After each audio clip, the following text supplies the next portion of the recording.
പ്രാർത്ഥിക്കുക. കർത്താവായ ദൈവമേ, ഞങ്ങളിപ്പോൾ കൂടിക്കൊണ്ടിരിക്കുന്ന ഉടമ്പടി ധ്യാനത്തിലൂടെ വെളിവാകുന്ന സുവിശേഷ വഴികൾ കണ്ടെത്തുവാൻ അതിന് അനുപേക്ഷണീയമായ ദൈവവചനങ്ങൾക്ക് ഗ്രഹിക്കാൻ പ്രത്യേക അഭിഷേകം ലഭിക്കാൻ ഞങ്ങളുടെ ഹൃദയത്തെയും അതിരത്തെയും ചിന്തകളെയും വിചാരധാരകളെയും അങ്ങ് പൂർണ്ണമായി ഈ ആരാധനാ നിമിഷം ഏറ്റെടുക്കണമേ എന്ന് പ്രാർത്ഥിക്കുന്നു. ഈശോയുടെ അമ്മയുടെ നടക്കുന്നതുകൊണ്ടാണ് ഞാൻ ഈശോയുടെ അമ്മയുടെ മധ്യസ്ഥ ഈശോ ചെയ്ത കാര്യങ്ങളെക്കുറിച്ചാണ് നമ്മൾ ഡിസ്കസ് ചെയ്യണത്, അല്ല ഒരു കഥ കേൾക്കുകയല്ല. ഈ അൾത്താറയെ വെച്ച് എന്താണ് അമ്മ ജീവനോടെ പ്രത്യക്ഷപ്പെട്ട അൾത്താറയിൽ വെച്ച് അമ്മയുടെ മധ്യസ്ഥത്തിൽ പണ്ട് കാനായിൽ വെള്ളം വീഞ്ഞാക്കിയ വിഷയം പറയുകയല്ല. ഇന്ന് ഈശോ ഇപ്പം ഇവിടെ വെച്ച് എന്ത് ചെയ്തതെന്നാണ് ഞാൻ പറയണത്. ഇത് നിങ്ങളുടെ ജീവിതത്തിൽ എന്ത് സംഭവിക്കും? അച്ഛൻ നിങ്ങൾ ശ്രദ്ധിച്ചുകൊണ്ടിരുന്നാൽ മതി. എന്തുകൊണ്ടാണ് നിങ്ങളുടെ ജീവിതത്തിൽ ഇതുപോലെ അത്ഭുതങ്ങൾ സംഭവിക്കാത്തതെന്ന് ചോദിച്ചാൽ അതിന് പല കാരണങ്ങളുണ്ട്. ഞാൻ ആ കാരണങ്ങളെല്ലാം പറയും. ആ കാരണങ്ങളെല്ലാം നിങ്ങൾ ഈ ധ്യാനത്തിലൂടെ റെക്ടിഫൈ ചെയ്താൽ ഇതുപോലെ തന്നെ സെയിം എക്സ്പീരിയൻസ് നമുക്ക് ഏത് സമയത്തും ഉണ്ടാവും. അത്ഭുതങ്ങളൊന്നും അത്ര ഒരു അകലെയല്ല. ശരിക്കും കൃപാസനത്തിൻ്റെ ചാനൽ നിങ്ങൾ സബ്സ്ക്രൈബ് ചെയ്യുമ്പോൾ അറിയാൻ പറ്റും. എല്ലാ ദിവസവും സാക്ഷ്യങ്ങൾ പറയുന്നുണ്ട് ആൾക്കാരെ.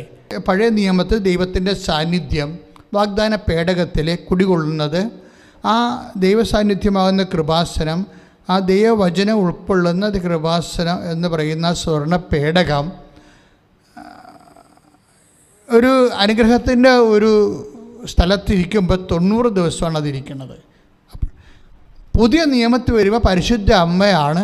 പഴയ നിയമത്തിലെ കൃപാസനത്തിൻ്റെ ഉള്ളിൽ സ്വർണ്ണപേടകത്തിൽ കർത്താവിൻ്റെ വചനമാണ് ദൈവസാന്നിധ്യമായിട്ടിരുന്നെങ്കിൽ പുതിയ നിയമത്തിൽ പരിശുദ്ധ അമ്മയുടെ ഉദരത്തിൽ ജീവിക്കുന്നവനായ ദൈവം തമ്പുരാൻ, പുത്രൻ തമ്പുരാനാണ് വചനം മാംസമായി അമ്മയുടെ ഉദരത്തിൽ ഇരിക്കുമ്പോഴാണ് അമ്മ കൃപാസനമായി മാറണത്. അമ്മ ഈ കൃപാസനമെന്ന ഈ സ്ഥാപനത്തിൻ്റെ പേര് 89 അമ്മ എന്നോട് പറയണത്. അതായത് ഞാനൊരു മരിയൻ ഇയർ അന്നുണ്ടായിരുന്ന കാലത്ത് അമ്മയെ ഞാൻ 7000 കുടുംബങ്ങൾ അല്ല 1500 കുടുംബങ്ങൾ ഞാൻ കയറി ഇറങ്ങി അവർക്കൊണ്ട് ജപമാല ചെല്ലിച്ച് അമ്മയുടെ തിരുസ്വരൂപത്തെ സ്വീകരിച്ച ഒരു ആഗസ്റ്റ് 11 1987. അതിനുശേഷമാണ് എൻ്റെ ജീവിതത്തിലേക്ക് അമ്മ വളരെ ശ്രദ്ധയോടുകൂടി ഇടപെടാൻ തുടങ്ങിയത്. അല്ല, ഇത് ഓൾ ഓൺ എ സഡൻ 2004 സംഭവിക്കണ വിഷയമല്ല. 87 അതായത് ഞാനിത് പറയണമെങ്കിൽ അതായത് നിങ്ങളും ഇതുപോലെ ഈ വിഷയങ്ങൾക്ക് ദൈവികമായ കാര്യങ്ങൾക്ക് സീരിയസ്നെസ് കൊടുക്കാത്തത് കൊണ്ടാണ് ദൈവാനുഭവം ഉണ്ടാകാത്തത്. വേറെ ഒരു കാര്യമില്ല. ഞാൻ ഇന്ന് ഓർക്കുകൊണ്ട് മാതാവിൻ രൂപം കൊച്ചിയിൽ നിന്ന് ആലപ്പുഴയിൽ കൊണ്ടുവരുന്നതാണ് വിഷയം. അതിൽ ഇതുപോലെ എല്ലാ ഇടവക അംഗങ്ങളെയും മെഴുകുതിരിയും കത്തിച്ച് പുറത്തിറക്കി ആയിരങ്ങളെ കൊണ്ട് ജപമാല ചെല്ലിച്ച് അമ്മയെ സ്വീകരിക്കുമ്പോൾ രാത്രി മുഴുവൻ പള്ളിയിൽ സ്വീകരിച്ചിട്ട് അവിടെ ഉണർന്നിരുന്ന് പ്രാർത്ഥിക്കുമ്പോൾ ആ പല ഇടവകകളിലൂടെയാണ് അമ്മ കടന്നു പോകുന്നത്. അപ്പം അമ്മയ്ക്കറിയാം ഏതെല്ലാം ഇടവകയിലൂടെ കടന്നു പോകുന്നുണ്ട്, എന്തൊക്കെയാണ് അവിടെയൊക്കെ സംഭവിച്ചതെന്ന്. ചില ആൾക്കാർ അട്ടിപ്പാർട്ടിക്കാർക്ക് പതാകയ്ക്ക് സ്വീകരണം കൊടുക്കണം. ഒരു മാലയെ വിട്ട് ഒരു കൈക്കാരന് ഒരു അച്ഛനൊക്കെ ഇട്ട് ഒരു മാലയൊക്കെ ഇട്ട് അമ്മയെ പറഞ്ഞു വിടും. ഇത് എന്ത് സംഭവം എന്ന് വെച്ച് കഴിഞ്ഞാൽ നമ്മൾ ദൈവത്തിന് എന്ത് പ്രാധാന്യം കൊടുക്കുന്നു, അതാണ് വിഷയം. അല്ല ഇതൊക്കെ ഒരു ആചാര അനുഷ്ഠാന വട്ടമായിട്ട് നമ്മൾ ചെയ്തു പോയാൽ അങ്ങനെ ചെയ്ത് നമ്മൾ മരിച്ചു പോകും. പക്ഷെ ഓരോ വിഷയവും എൻ്റെ ദൈവത്തെ മഹത്വപ്പെടുത്താൻ വേണ്ടി പരിശുദ്ധാത്മാവ് നമുക്കൊരു ഒരു ഇൻറ്റ്യൂഷൻ തരണം. അതായത് പ്രെയർ സീരിയസ് ആയിട്ട് എടുക്കുന്ന ആൾക്കാർക്ക് ഇൻറ്റ്യൂഷൻ കിട്ടും. പ്രെയർ സീരിയസ് ആയിട്ട് എടുക്കുന്ന ചില ആൾക്കാർക്ക് വളരെ വൈകാരികമായിട്ട് എടുക്കാം. ഒരിക്കലും വിശ്വാസം കേവല വിശ്വാസമായിട്ട് നിൽക്കത്തില്ല, വർക്കൗട്ട് ചെയ്യത്തില്ല. ഈ കേവല വിശ്വാസത്തിൻ്റെ കൂടെ ദൈവസ്നേഹമുണ്ടാകും, പ്രത്യാശ ഉണ്ടാകും. അപ്പോൾ ഇതെല്ലാം ഇങ്ങനെയാണ് നമ്മൾ വാഗ്ദാനം പ്രാപിക്കണത്. അപ്പോൾ അതിൻ്റെ എങ്ങനെയാണ് വാഗ്ദാനം പ്രാപിക്കണതെന്ന് ഞാൻ പറയണം. ചില ആൾക്കാരെന്ന് വെച്ച് കഴിഞ്ഞാൽ മകൻ്റെ ജോലി, വീട് വെക്കണം, ലോൺ കിട്ടണം, മൂത്ത മകൾക്ക് പ്രൊമോഷൻ വേണം എന്നൊക്കെ പറഞ്ഞ് 5 എഴുതിയതിന് ശേഷം 6ാമത്തത് ഒക്കട്ടെ കിട്ടിയ കുട്ടിയെന്നും പറഞ്ഞുകൊണ്ട് വേണേ എഴുതും. എൻ്റെ മകളുടെ തലയിൽ മുടിയില്ല, അത് നടക്കാത്ത കാര്യമാണ്, അത് ദൈവത്തിനും നടക്കത്തില്ലെന്ന് എനിക്കറിയാം എന്നൊക്കെ പറഞ്ഞുകൊണ്ടാണ് മനസ്സിലാണ് ഈ 6ാമത്തെ കാര്യമായിട്ട് എഴുതണത്. പലപ്പോഴും നമ്മൾ ശ്രദ്ധിച്ചാൽ മനസ്സിലാവും, ഉടമ്പടിയിൽ 6ാമത്തെ കാര്യം എഴുതുന്നത് നിങ്ങളുടെ വിശ്വാസം ഏത് ലെവലിലുള്ളതാണെന്ന് നമുക്കറിയാൻ പറ്റും. നമ്മൾക്കറിയാൻ പറ്റത്തില്ലെങ്കിലും മാതാവിനതറിയാൻ പറ്റും. എന്ന് വെച്ചാൽ അവസാനം 6ാമത്തായിട്ട് നീ എഴുതിയ എന്താണ്? 25 വർഷമായി എൻ്റെ ഭർത്താവിൻ്റെ കള്ളുകുടി മാറണേ. അതെന്താ 6ാമത്തായിട്ട് എഴുതിയത്? അതാണല്ല നീ ഇത്രയും നാൾ വിഷമിച്ച് ഭാരപ്പെട്ടിരിക്കണത്. ഇതെങ്ങനെയാണ് 6ാമത്തായിട്ട് വന്നത്? ഇപ്പം നിൻ്റെ മനസ്സ് തന്നെ പറയുന്നുണ്ട്, ഇത് ഞാൻ ചത്ത് മാത്രമേ ഇത് തീരത്തുള്ളൂ, ദൈവത്തിന് പോലും ഈ കുടി മാറ്റാൻ പറ്റത്തില്ല. അതാണ് ഈ 6ാമിൻ്റെ പ്രശ്നം. അതായത് ഈ ഒരൊറ്റ 6ാമത് ഈ സാധനം വെച്ചിരിക്കണ കാരണം തന്നെ നിൻ്റെ മുഴുവൻ ഉടമ്പടി തള്ളിപ്പോകാൻ സാധ്യതയുണ്ട്. വളരെ ശ്രദ്ധിക്കേണ്ട കാര്യമാണ്. എന്താ വെച്ചാൽ നീ എന്താണ് ഈ 6ാമത് വെച്ചിരിക്കുന്നത്? 6ാമത്ത് വെച്ചിരിക്കാൻ കാരണം വെച്ച് കഴിഞ്ഞാൽ 6ാമത്തെ കാര്യം ചിലപ്പോൾ ഒത്താ കൊള്ളാം എന്നൊക്കെ പറഞ്ഞുകൊണ്ട് നടക്കത്തൊന്നുമില്ല. ദൈവത്തിന് പോലും ചെയ്യാൻ പറ്റത്തില്ല. ആ മനുഷ്യനിപ്പം 30 കൊല്ലമായി വെള്ളം അടിക്കണത്. കല്യാണ ദിവസം വരെ വെള്ളം അടിച്ചതാണ് ആ മനുഷ്യൻ. അപ്പോൾ അതെങ്ങനെ മാറാനാണ്? പിന്നെ മാതാവിന് ശക്തി ഉണ്ടെങ്കിൽ മാറട്ടെ. അപ്പം ദൈവത്തിൻ്റെ ശക്തിയെയും പരിപാലനയെയും ചോദ്യം ചെയ്തുകൊണ്ടാണ് പലരും 6ാമത്തെ കാര്യം വെച്ചിരിക്കുന്നത്. പക്ഷേ ഈ 6ാമത്തെ കാര്യം ഇങ്ങനെ ദൈവത്തിൻ്റെ ശക്തിയെ ചോദ്യം ചെയ്ത് വെച്ചിരിക്കുന്ന കാരണം തന്നെ ഉള്ളതെല്ലാം തള്ളിപ്പോകാൻ സാധ്യതയുണ്ട്. അപ്പോൾ ഉടമ്പടി പുതുക്കാൻ വരുമ്പോൾ നിങ്ങൾ ശ്രദ്ധിക്കണം. ഉടമ്പടി പുതുക്കാൻ വരുമ്പോൾ നിങ്ങൾ ശ്രദ്ധിക്കണം. എന്താണ് കാര്യം? നമ്മളെ സംബന്ധിച്ചിടത്തോളം ഒരു മനുഷ്യനുമായിട്ടല്ല നമ്മൾ ഉടമ്പടി ചെയ്യണത്, ദൈവവുമായിട്ടാണ് ഉടമ്പടി ചെയ്യണത്. മത്തായി ശ്ലീഹായുടെ സുവിശേഷം 6:32 എഴുതിയിരിക്കണില്ലേ? മത്തായി ശ്ലീഹ 6:32 എന്താ പറയണത്? ഇതൊക്കെ നിങ്ങൾക്ക് ആവശ്യമാണെന്ന് എൻ്റെ സ്വർഗസ്ഥനായ പിതാവ് അറിയുന്നു. Price the Lord. അതാണ് സംഭവം. അപ്പോൾ അതൊന്ന് വായിച്ചോളൂ. അതിനാൽ എന്തു ഭക്ഷിക്കും, എന്ത് പാനം ചെയ്യും, എന്ത് ധരിക്കും എന്ന് വിചാരിച്ച് നിങ്ങൾ ആകുലരാകേണ്ട.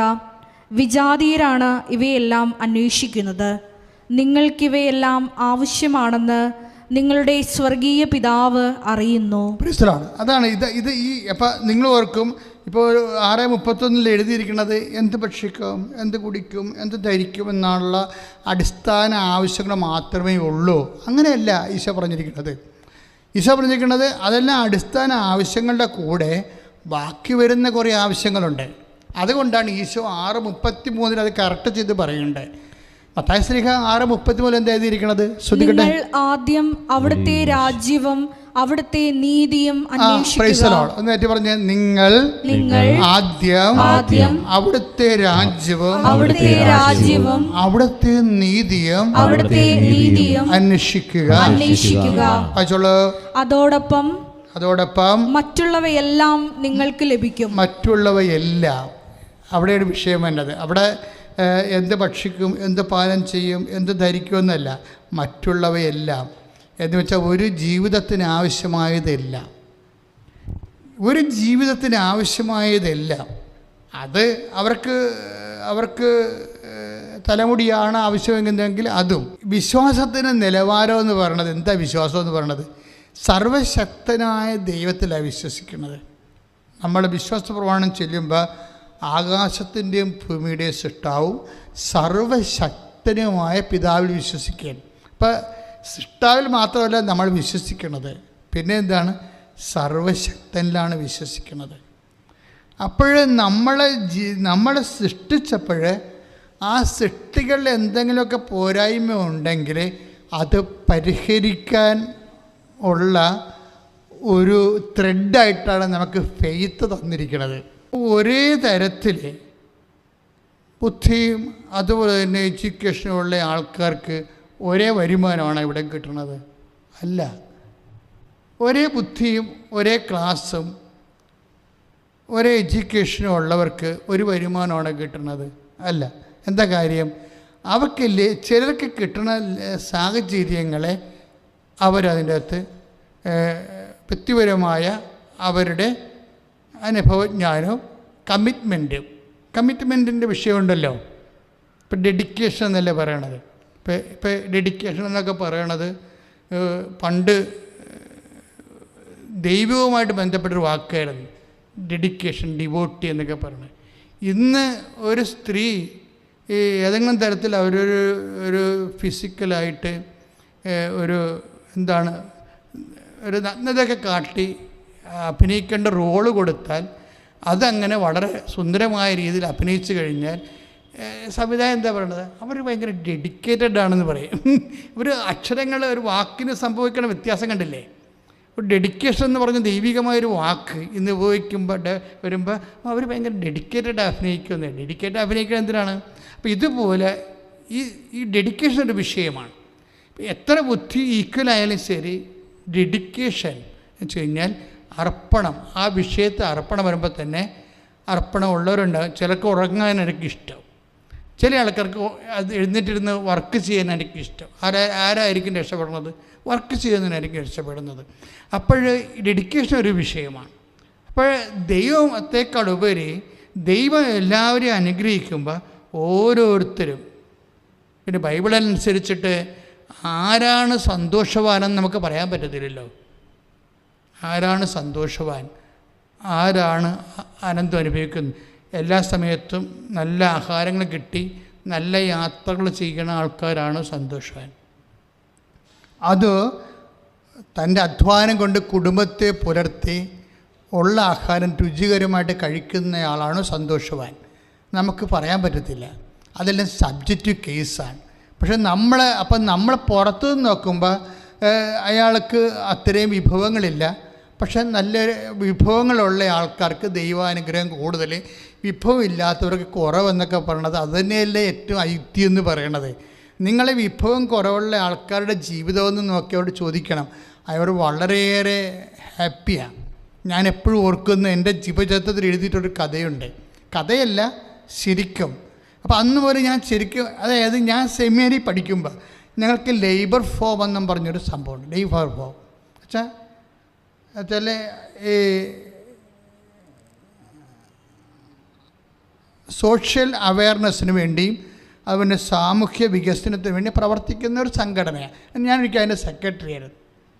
അപ്പോഴേ ഞങ്ങളെ പ്രസിഡൻറ്റും സെക്രട്ടറിയും അതുപോലെ തന്നെയൊക്കെ ഞങ്ങളിങ്ങനെ പാവപ്പെട്ടവരുടെ സോക്കോൾഡ് അങ്ങനെയുള്ള ഭവനങ്ങളിലേക്ക് നമ്മളിപ്പോൾ ചേരി എന്നൊക്കെ പറയണത് ഇന്നത്തെ സമയത്ത് അങ്ങനെ സബ്സ്റ്റാൻഡേർഡ് വാക്കുകൾ അങ്ങനെ ഉപയോഗിക്കാൻ പാടില്ല. അപ്പം അന്നത്തെ കാലത്ത് ആ വാക്കിന് ചേരുന്നത് തന്നെയായിരുന്നു അർത്ഥം.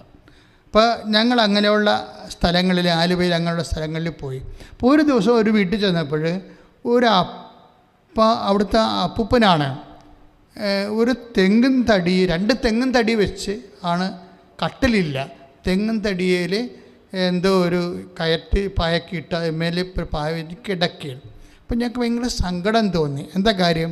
ഞങ്ങൾ കട്ടിലാണ് കിടക്കുന്നത്. അപ്പം കട്ടിലെ കൊതുകുവരെയൊക്കെ അപ്പം അവന് കൊതുകുവരയില്ല, അതിന് പകരം എന്തെങ്കിലുമൊക്കെ ചകിരിയൊക്കെ വെച്ച് പോക്കുന്ന പരിപാടിയാണ്, അത് പുറത്താണ്. അപ്പോൾ ഞങ്ങളവർക്ക് ദൈവം ഇത് എങ്ങനെ നരകം പിടിച്ച് എന്തൊരു ജീവിതം, ഈ അപ്പാപ്പന് നമുക്ക് കട്ടിൽ വാങ്ങിച്ചു കൊടുക്കാം. ഇപ്പോൾ ഈ ശിശുയുടെ മുമ്പിൽ നിന്നല്ലേ ഇതൊക്കെ പറയണത്. ഇപ്പം അതായത് ഞങ്ങൾ വന്നിട്ട് എന്ത് ചെയ്യും? ഞങ്ങൾക്കന്നൊരു വരുമാനം ഇല്ലല്ലോ. ഇപ്പം ഞങ്ങൾ ഈ ലേബർ ഫാമിലുള്ള ആൾക്കാരെല്ലാം ഇട്ടുകൂട്ടി 10 രൂപ 20 രൂപയൊക്കെ എടുത്തിട്ട് ഞങ്ങളുടെ സെമിനാരി കാർപ്പൻറ്ററിനെ പോയി കണ്ട്. കാര്യം സെമിനാരി എപ്പോഴും 2 കാർപ്പൻറ്റേഴ്സ് സ്ഥിരം ഉണ്ടാവും. അപ്പം അവരോട് പറഞ്ഞ ആ ചേട്ടൻ ഞങ്ങളോട് ബന്ധമുള്ളതുകൊണ്ട് ചേട്ടൻ ഞങ്ങൾ കുറച്ച് കാശ് തരാം, സെമിനാരിയിൽ നിന്ന് പ്രൊക്രേറ്റർ അച്ഛനോട് തടി അനുഭവിപ്പിച്ച് തരാം, ഒരു കട്ടിലുണ്ടാക്കി തരണമെന്ന് പറഞ്ഞു. അപ്പോഴുടനെ അപ്പോൾ ആ ചേട്ടൻ കാർപ്പൻറ്റർ പറഞ്ഞു ഓക്കെ, പക്ഷേ ഈ ടൈമിന് പറ്റില്ല, 5 മണി വരെ എനിക്ക് വർക്കുള്ളതാണ് ഇവിടെ. 5 മണി കഴിഞ്ഞിട്ട് ഞാൻ എല്ലാ ദിവസവും ഒരു 15 മിനിറ്റ് വീതം നിങ്ങളുടെ വർക്ക് ചെയ്യാം. ഉടനെ തരാൻ പറ്റത്തില്ല, കാര്യം ഞാൻ രാവിലെ നമുക്ക് മനസ്സിലാവും, രാവിലെ 8 മണിക്ക് വരുന്ന ആളാണ് 5 മണിക്കാണ് പോകുന്നത്. പിന്നെ നമ്മുടെ വർക്ക് എക്സ്ട്രാ വർക്കാണ്. അപ്പം അങ്ങനെ വരുമ്പോൾ ഒരു ബുദ്ധിമുട്ടുണ്ട്. അപ്പം 10 മിനിറ്റ് 15 മിനിറ്റ് 20 മിനിറ്റൊക്കെ ആയിട്ട് ആ മനുഷ്യൻ 1 മാസം കൊണ്ട് ഞങ്ങൾക്ക് കട്ടിലുണ്ടാക്കി തന്നു. ഇപ്പം ഞങ്ങൾക്കാണെങ്കിൽ ഭയങ്കര സന്തോഷം. കാര്യം ഈ കട്ടിൽ ഞങ്ങളൊരു ശനിയാഴ്ച ആഘോഷമായിട്ട് ഈ 6 പേരും കൂടി ചുമന്നുകൊണ്ട് ചേരിപ്പോവും. കട്ടിലാണ്, വലിയ സംഭവമല്ലേ. അപ്പോൾ അത് ചുവന്നുകൊണ്ട് പോകണം. ചുവന്നുകൊണ്ട് ചേരി ചെന്ന് ഈ കട്ടിലിട്ട് കൊടുത്ത് അപ്പം ഞങ്ങളെ സംബന്ധിച്ചിടത്തോളം ഞങ്ങളേണ്ട വലിയ ഒരു കാര്യം ഞങ്ങളുടെ ജീവിതത്തിൽ നടന്ന പോലെയാണ്. കാര്യം ഏറ്റവും വലിയൊരു സൽപ്രവൃത്തി നമ്മൾ ചെയ്ത പോലെ അതിൻ്റെ എല്ലാ ത്യാഗവും അനുഭവിച്ചാണ് ചെയ്യണത്. എല്ലാ ത്യാഗവും. കാര്യം ഞങ്ങളുടെ കയ്യിലും കാശില്ല. ഇത്ര പേര് ത്യാഗം അനുഭവിച്ചു. ആ കാർപ്പൻ്ററും ത്യാഗം അനുഭവിച്ചു. അപ്പോൾ ഇത് ഇങ്ങനെ കൊണ്ടുപോയി കട്ടിൽ കൊടുത്ത് ഞങ്ങൾ മേടിക്കാനുള്ള കാശും കൊടുത്ത് അപ്പാപ്പനെ അവരുടെ സന്തോഷമായിട്ട് പോകുന്നു. അവർ നന്ദിയൊക്കെ പറഞ്ഞ്. അപ്പോൾ ഒരു മാസം കഴിഞ്ഞപ്പോൾ വീണ്ടും ഞങ്ങൾ ആ ചേരിച്ചത്. അപ്പോൾ നമുക്ക് നമ്മുടെ പപ്പനെ കാണാൻ പോകണ്ടേ എന്ന് വിചാരിച്ചു. അങ്ങനെ പോവാം. അപ്പോൾ പപ്പന് സന്തോഷമാകില്ല. വേറെ ഒന്നുമില്ല, ആ മുഖത്തൊരു ചിരി കാണണം. നമ്മൾ വേറെ ഒന്നും ഉദ്ദേശിച്ച് പോകണമല്ല. ആ മുഖത്തൊരു ചിരി കാണുമ്പോൾ നമുക്കൊരു സന്തോഷം, ആശ്വാസം, ഒരു സംതൃപ്തി, അതാണ് ഉദ്ദേശിക്കണത്. അന്നത്തെ അപ്പോഴേ ഞങ്ങൾ ചെല്ലുമ്പോൾ കട്ടിൽ കാണാനില്ല. ഞങ്ങൾ ചെല്ലുമ്പോൾ കട്ടിൽ കാണാൻ. അപ്പോൾ ഞങ്ങളുടെ മുഖം ആപ്പാടെ വിളറി. അപ്പോൾ ഞങ്ങൾ ചോദിച്ച് നിങ്ങളുടെ കട്ടിലെന്തി? അപ്പോൾ അവരാരും മിണ്ടണില്ല. ഞങ്ങൾക്ക് കട്ടിലില്ല. അപ്പോഴേ പറഞ്ഞ് അപ്പോൾ ഞങ്ങൾ ഷമ്മാശന്മാരാണ്. ഷമ്മാശ അതേ കട്ടിലേക്ക് കിടന്നിട്ട് അപ്പാപ്പന് ഉറക്കം മുന്നില്ല. അതാണ് പ്രശ്നം. ആ കട്ടിലേക്ക് കിടന്നിട്ട് ഉറക്കം സത്യമായിട്ട് നടന്ന കാര്യമാണ്. അവർക്ക് അപ്പാപ്പന് ഉറങ്ങാൻ പറ്റണില്ല. പിന്നെ എന്ത് ചെയ്ത്, പിന്നെ എടുത്ത് പുറത്തിട്ട് അപ്പനെ താഴെ കിടത്തിക്കൊണ്ട് മറ്റുള്ളവരെ ഇങ്ങനെ കട്ടിലൊക്കെ കിടക്കണം എന്ന് വിചാരിച്ചുകൊണ്ട് അവരെ പുറത്തിട്ട് കട്ടിൽ കൊടുത്ത് കാശ് പിടിച്ചു. കട്ടിൽ കൊടുത്തൊരു കാശ് മേടിച്ചു. ഇതിനകത്തിട്ട് കാര്യം ചെറിയ വീടാണ്. അതിൻ്റെ അകത്ത് കട്ടിലിട്ട് കഴിഞ്ഞാൽ കുറേ സ്ഥലം പോകും. പക്ഷേ അതുകൊണ്ട് ആരും ഇട്ടില്ല. ആ കട്ടിൽ അവർ വിറ്റ് കാശ് മേടിച്ചു. അന്നത്തെ ഒരു സാഹചര്യം അവർക്ക് അതായിരുന്നു നല്ലത്. ചിലപ്പോൾ അന്ന് 300 രൂപ കട്ടിലും കിട്ടുകയാണെങ്കിൽ അവർക്കത് നല്ലത് കാര്യമാണ്, അവർക്ക് കിട്ടും. പക്ഷേ പ്രശ്നം വെച്ചാൽ സത്യസന്ധമായിട്ട് അപ്പാപ്പനെ അതിൻ്റെ അകത്ത് കിടന്ന് ഉറക്കം വന്നില്ല. അതാണ് പ്രശ്നം. കാര്യം അപ്പാപ്പൻ നോക്കുമ്പോൾ ആ പഴയ 2 തടിയില്ലേ, ആ തടിയും ആ കയറ്റുവായും അതിൻ്റെ പുറത്ത് കണക്കായും അപ്പം സുഖമായി കിടന്നുറങ്ങും, ഒരു പ്രശ്നവുമില്ല. അപ്പം ഞങ്ങൾ ആർക്കാണ് തെറ്റുപറ്റിയത്? ഞങ്ങൾ പുറത്തുനിന്ന് നോക്കുന്നവർ വിചാരിച്ചത് ഈ അപ്പാപ്പൻ ഭയങ്കരമായ നരകം അനുഭവിക്കുകയാണ്, സങ്കടമൊക്കെയാണ്. അപ്പാപ്പനെ രക്ഷപ്പെടുത്താൻ വേണ്ടി ഒരു മാർഗം ഞങ്ങൾ കണ്ടുപിടിച്ച്. എന്താണ്? കട്ടറുണ്ടാക്കി കൊടുക്കുക. പക്ഷേ അപ്പാപ്പൻ അത് റിജക്റ്റ് ചെയ്ത് ഒരു അനുഭവം കൊണ്ട്. ഇപ്പോൾ ആരാണ് സന്തോഷം അനുഭവിക്കണത്, ആരാണ് ദുഃഖം അനുഭവിക്കണമെന്ന് പുറത്ത് നിന്ന് പറയാൻ പറ്റത്തില്ല. അത് മണ്ടത്തരമാണ് ശരിക്കും പറഞ്ഞാൽ. നമ്മളെ ഭയങ്കരമായ അവർക്കൊരു ജീവിതവുമില്ല, അവർ സങ്കടത്തിലാണ് അനുഭവിക്കണമെന്ന് പുറത്ത് അവരോട് ചോദിച്ച് നോക്കിക്കഴിഞ്ഞാൽ അവർ നമ്മളെക്കാൾ മാനസികമായിട്ട് ഹാപ്പി ആയിരിക്കും. പല കുടുംബങ്ങളിൽ ഞാൻ ഇപ്പോഴും നിങ്ങളൊന്ന് ചിന്തിച്ചാൽ മതി, ഏറ്റവും കൂടുതൽ സന്തോഷം അനുഭവിക്കുന്ന കുടുംബങ്ങൾ ഏതാണ്? ബിലോ ആവറേജ് കുടുംബങ്ങളാണ്. ഞാൻ 21 കൊല്ലം 30 കൊല്ലം കൗൺസ് ചെയ്തില്ലേ, 30 കൊല്ലം 21 ലക്ഷം ആൾക്കാരെ കൗൺസ് ചെയ്യുമ്പോൾ എൻ്റെ ഒരു നിരീക്ഷണം ഞാൻ അനുഭവിച്ചത്, ഏറ്റവും കൂടുതൽ ഈ ലോകത്ത് സന്തോഷം അനുഭവിക്കുന്നത് ബിലോ ആവറേജ് കുടുംബങ്ങളാണ്. ആവറേജിന് താഴെയുള്ള കുടുംബങ്ങൾ. അവർക്ക് ആവശ്യമില്ലാത്ത ഇഷ്യൂസ് ഇല്ല, ആവശ്യമില്ലാത്ത വിഷയത്തെക്കുറിച്ചുള്ള സംഭ്രമങ്ങളില്ല, അതിനു വേണ്ടിയുള്ള അത് നേടാൻ വേണ്ടിയുള്ള ആക്രാന്തങ്ങളില്ല, അത് നഷ്ടപ്പെടുമ്പോഴുണ്ടാകുന്ന ഭാരങ്ങളില്ല. അവരും അവസാനം മരിക്കും. ഇതൊക്കെ ഉണ്ടെന്ന് പറയുന്ന ആൾക്കാരും മരിക്കും. എല്ലാം കണക്കല്ലേ അവസാനം. 2-3 റീത്ത് കൂടുതൽ കിട്ടുമെന്നല്ലാതെ വേറെ കാര്യമൊന്നുമില്ല. നമ്മൾ സിമിത്തേരി ചെന്ന് നോക്കും മനസ്സിലാകും. ഈ സിമിത്തേരിയിൽ നമ്മൾ എപ്പോഴും അടക്കത്തിന് ഞാൻ പോകുമ്പോൾ ഓരോരോ കുഴികൾ തമ്മിലുള്ള വ്യത്യാസം നോക്കുമ്പോൾ ചില കുഴികൾക്ക് ഒരു 10 റീത്ത് കൂടുതലായിരിക്കും, അത്രയേ ഉള്ളൂ. വേറെ ഒരു സാധനവും ഇല്ല. അതായത് ചില കുഴികൾക്ക് സിമിത്തേരി നോക്കിയാൽ ചിലപ്പോൾ 5 റീത്ത് ചിലവുണ്ട്, ചിലയിടത്ത് 10 റീത്ത് ഉണ്ടാകും. എന്നിട്ട് നമ്മൾ കുഴിയാഴ്ചക്ക് ചെല്ലുമ്പോഴാണ് ഈ റീത്തെടുത്ത് ദൂരെ എറിയണ കാണാം. ആര്? കുഴിവെട്ടി. എന്തിനാണ് എറിയണമെന്ന് വെച്ച് കഴിഞ്ഞാൽ ഇത് ശല്യമാണേ. ഈ റീത്തും അതിൻ്റെ പുറത്ത് കിടക്കണ ഈ ചുറ്റിക്കെട്ടും പിന്നെ ചീഞ്ഞ പൂവും എല്ലാം കൂടി അവർ കൊണ്ടുപോയി തെമ്മാടിക്കുഴിയിലിടും. ബന്ധുക്കൾ വലിയ സ്വന്തമായിട്ട് കൊടുത്ത സാധനത്തിന് അവസാനം പോയി ഈ റീത്തുകൾ ചെല്ലണം വീഴണത് തെമ്മാടിക്കുഴിയിലാണ്. അപ്പോൾ അവസാനം ഒരു കാര്യവും വ്യത്യാസമില്ല. അപ്പം നമ്മൾ പുറത്ത് നിന്ന് അപ്പോൾ ദൈവം ശരിക്കും പറഞ്ഞാൽ ആരോട് ഈശോ പറയുന്ന ഏറ്റവും നല്ല വാക്കുകളിലൊന്നാണ്. ഒന്ന് ശ്രദ്ധിക്കട്ടെ മക്കളെ. മത്തായിയുടെ സുവിശേഷം 20:13.